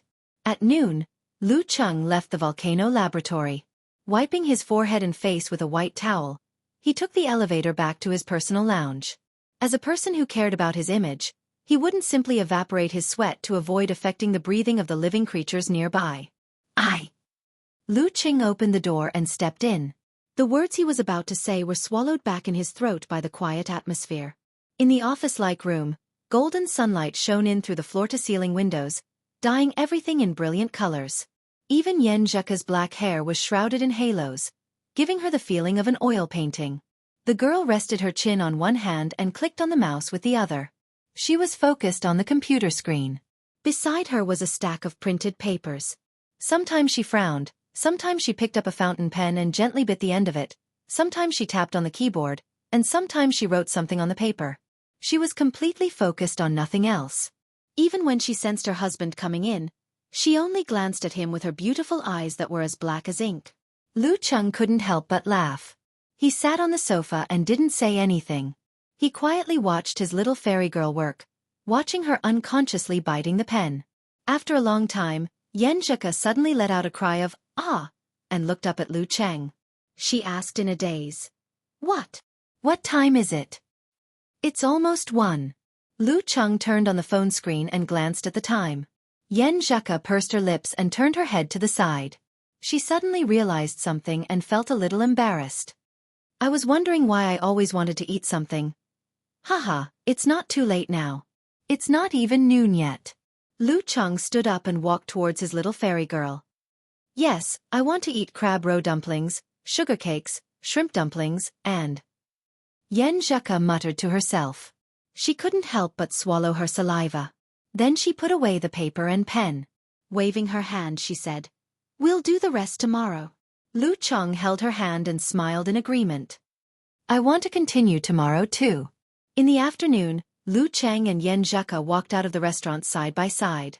They took the escalator to the ground floor. "There are so many people over there." While the sun was setting, the girl saw a group of people surrounding a certain door on the left side of the street through the window. She didn't know what they were looking at. Lu Cheng followed her line of sight and only saw a dark mass of figures. He suggested with great interest, "Let's go and have a look." Even physical invulnerability experts were curious and had the genes of onlookers. "Sure." Yan Zheka was equally excited. When they reached the bottom floor, the young couple first exited the entrance of the mall and walked around for 100 meters before they arrived at the place where the crowd was gathered. They found that both the upper and lower floors of the mall were decorated in the same style. It was light and elegant, deep and profound, and it was very Japanese. Shinya Dojo. Lu Cheng read out the name of the sign. It sounds like a martial arts club in Japan. Yen Zheka guessed thoughtfully. I think I've heard of it before. It's an ancient school. Lu Cheng looked around and saw many women in kimonos. They stood side by side at the entrance, forming a beautiful scenery that attracted the eyes of passers-by. On the tables on both sides of the entrance were several katanas of different lengths. It's definitely a martial arts dojo. Lu Cheng made a definite judgment. Yen Zheka's eyes turned up and suddenly laughed. Does this count as stealing our jobs? Go, Husky, kick their dojo and smash their cards. While the girl was putting on a show, Lu Cheng just smiled and said, It's nothing. Aren't there so many martial arts dojos in America? Didn't I train a group of Taoists? Well, in this day and age, everyone likes novelty. Martial arts with exotic characteristics, unusual atmosphere, and a long history, it's hard not to be popular. Yen Zheka bit her lower lip and smiled with dimples. They chatted for a while on this topic. She pointed at the entrance and said, Shall we go in and have a look? Forget it. If I go in like this, it'll be a challenge even if it's not a challenge. And it'll be bullying the weak. Lu Cheng hesitated for 2 seconds. Yen Zheka puffed up her cheeks and nodded slightly. You're right. Besides, there's nothing to see in a dojo that's open to the public. On the second floor of the Shinya dojo, a girl in a red and white kimono strolled to the window and looked out at the bustling business district nearby. She was a little over 160 centimeters, with baby fat on her face. Her eyes were clear and deep. She was none other than Kaori Karasawa, the successor of the Shinjai sect. Kaori-chan, what are you looking at? A girl with slanted bangs slowly approached Kaori Karasawa. Her facial features could only be described as clean and natural, but when she smiled, her eyes were curved and radiant. Kaori Karasawa held a sheathed tachi in her hand and replied with a relaxed expression, Just by looking at this bustling city, there doesn't seem to be much difference between China and America, except for the language. But the unique feeling of walking is completely different. Do you Shinjai sect people speak so strangely? It feels like a real monk. The girl who asked the question smiled. Let's talk about you instead. Why did you suddenly apply for a visa to come to China? Didn't you just enter the realm of God not long ago? Kaori Karasawa scanned the streets and confirmed a few surveillance points. Suddenly she sighed and said, I'm here to fulfill a wish. During the King of Youth Pro League, I clearly advanced to the inhuman stage earlier than China's Pengkuan. Yet, I lost to him. It was partly because I didn't use a real weapon, and partly because he was indeed very strong. That time, I told myself to challenge him again with all my might. When I returned from the war-torn zones 2 months ago, I realized that even Pengkuan's speed of advancement had surpassed mine. I didn't want to wait any longer. I was afraid I would lose my courage if this continued. So, after I mastered all the sword techniques of the Shinjai sect, I immediately applied to come here. Peng Liyun, why didn't you go straight to Hudong? Asked the girl with slanted bangs with a slight frown. I wanted to walk around for a while to build up my momentum. Looking down, Kaori Karasawa was stunned when she saw a familiar figure. It was Lu Cheng with his black-framed glasses and dark beanie. Lu Cheng sensed the pull of her aura. Lifting his head, he looked towards the window on the second floor and met a pair of eyes that were as deep as an ancient well. Kaori Karasawa naturally gathered her momentum. Her mind was on alert as her right hand reached for the hilt of her saber instinctively. She was like a divine weapon sealed in a case. She had endured and waited for a long time, polishing her edge from time to time and honing herself. She was about to shine brightly and cleave the heavens. At this moment, she felt as though Lu Cheng had disappeared. Before her was boundless darkness and majestic stars. If she got too close, she would melt. If she got too far, she would freeze. It was so vast, so magnificent, yet so dangerous and so terrifying. Kaori Karasawa felt as though if she were to strike with her saber, she would only be able to create a few ripples. It was just like how she used to train her swordsmanship under the stars. Her target could be a waterfall, a bamboo forest, or a boulder, but never the night sky. That would be a waste of energy and wouldn't be of any use. Her right hand rested on the hilt of her saber for a long time. The universe receded and the stars faded. Lu Cheng retracted his gaze and pulled Yen Zheka to the other end of the street. What happened just now? Asked the girl, unable to hide her confusion. Lu Cheng's lips curled slightly as he replied calmly, a former opponent. She has also advanced to physical invulnerability. On the second floor, Kaori Karasawa took a deep breath as she watched the two disappear into the distance. She had long heard about his advancement to physical invulnerability. She had also seen his recent battles and understood his current standards. However, compared to her previous encounters, he seemed to have undergone some fundamental changes. He had become very strange, so strange that there was no precedent. It was also strange that she couldn't draw her saber. Seeing Kaori Karasawa remain silent for a long time, the girl with the slanted bangs waved her hand and said, "Kaori-chan?" "Ha!" Kaori Karasawa tilted her head in confusion and returned to her senses. "What are you thinking about?" asked the girl with the slanted bangs after some deliberation.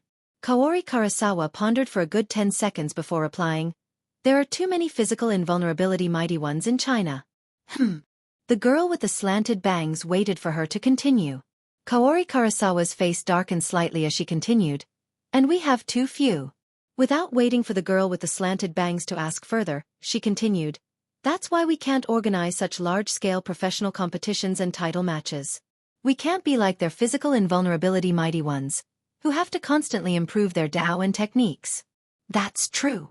The girl with the slanted bangs couldn't lie to herself and nodded in agreement.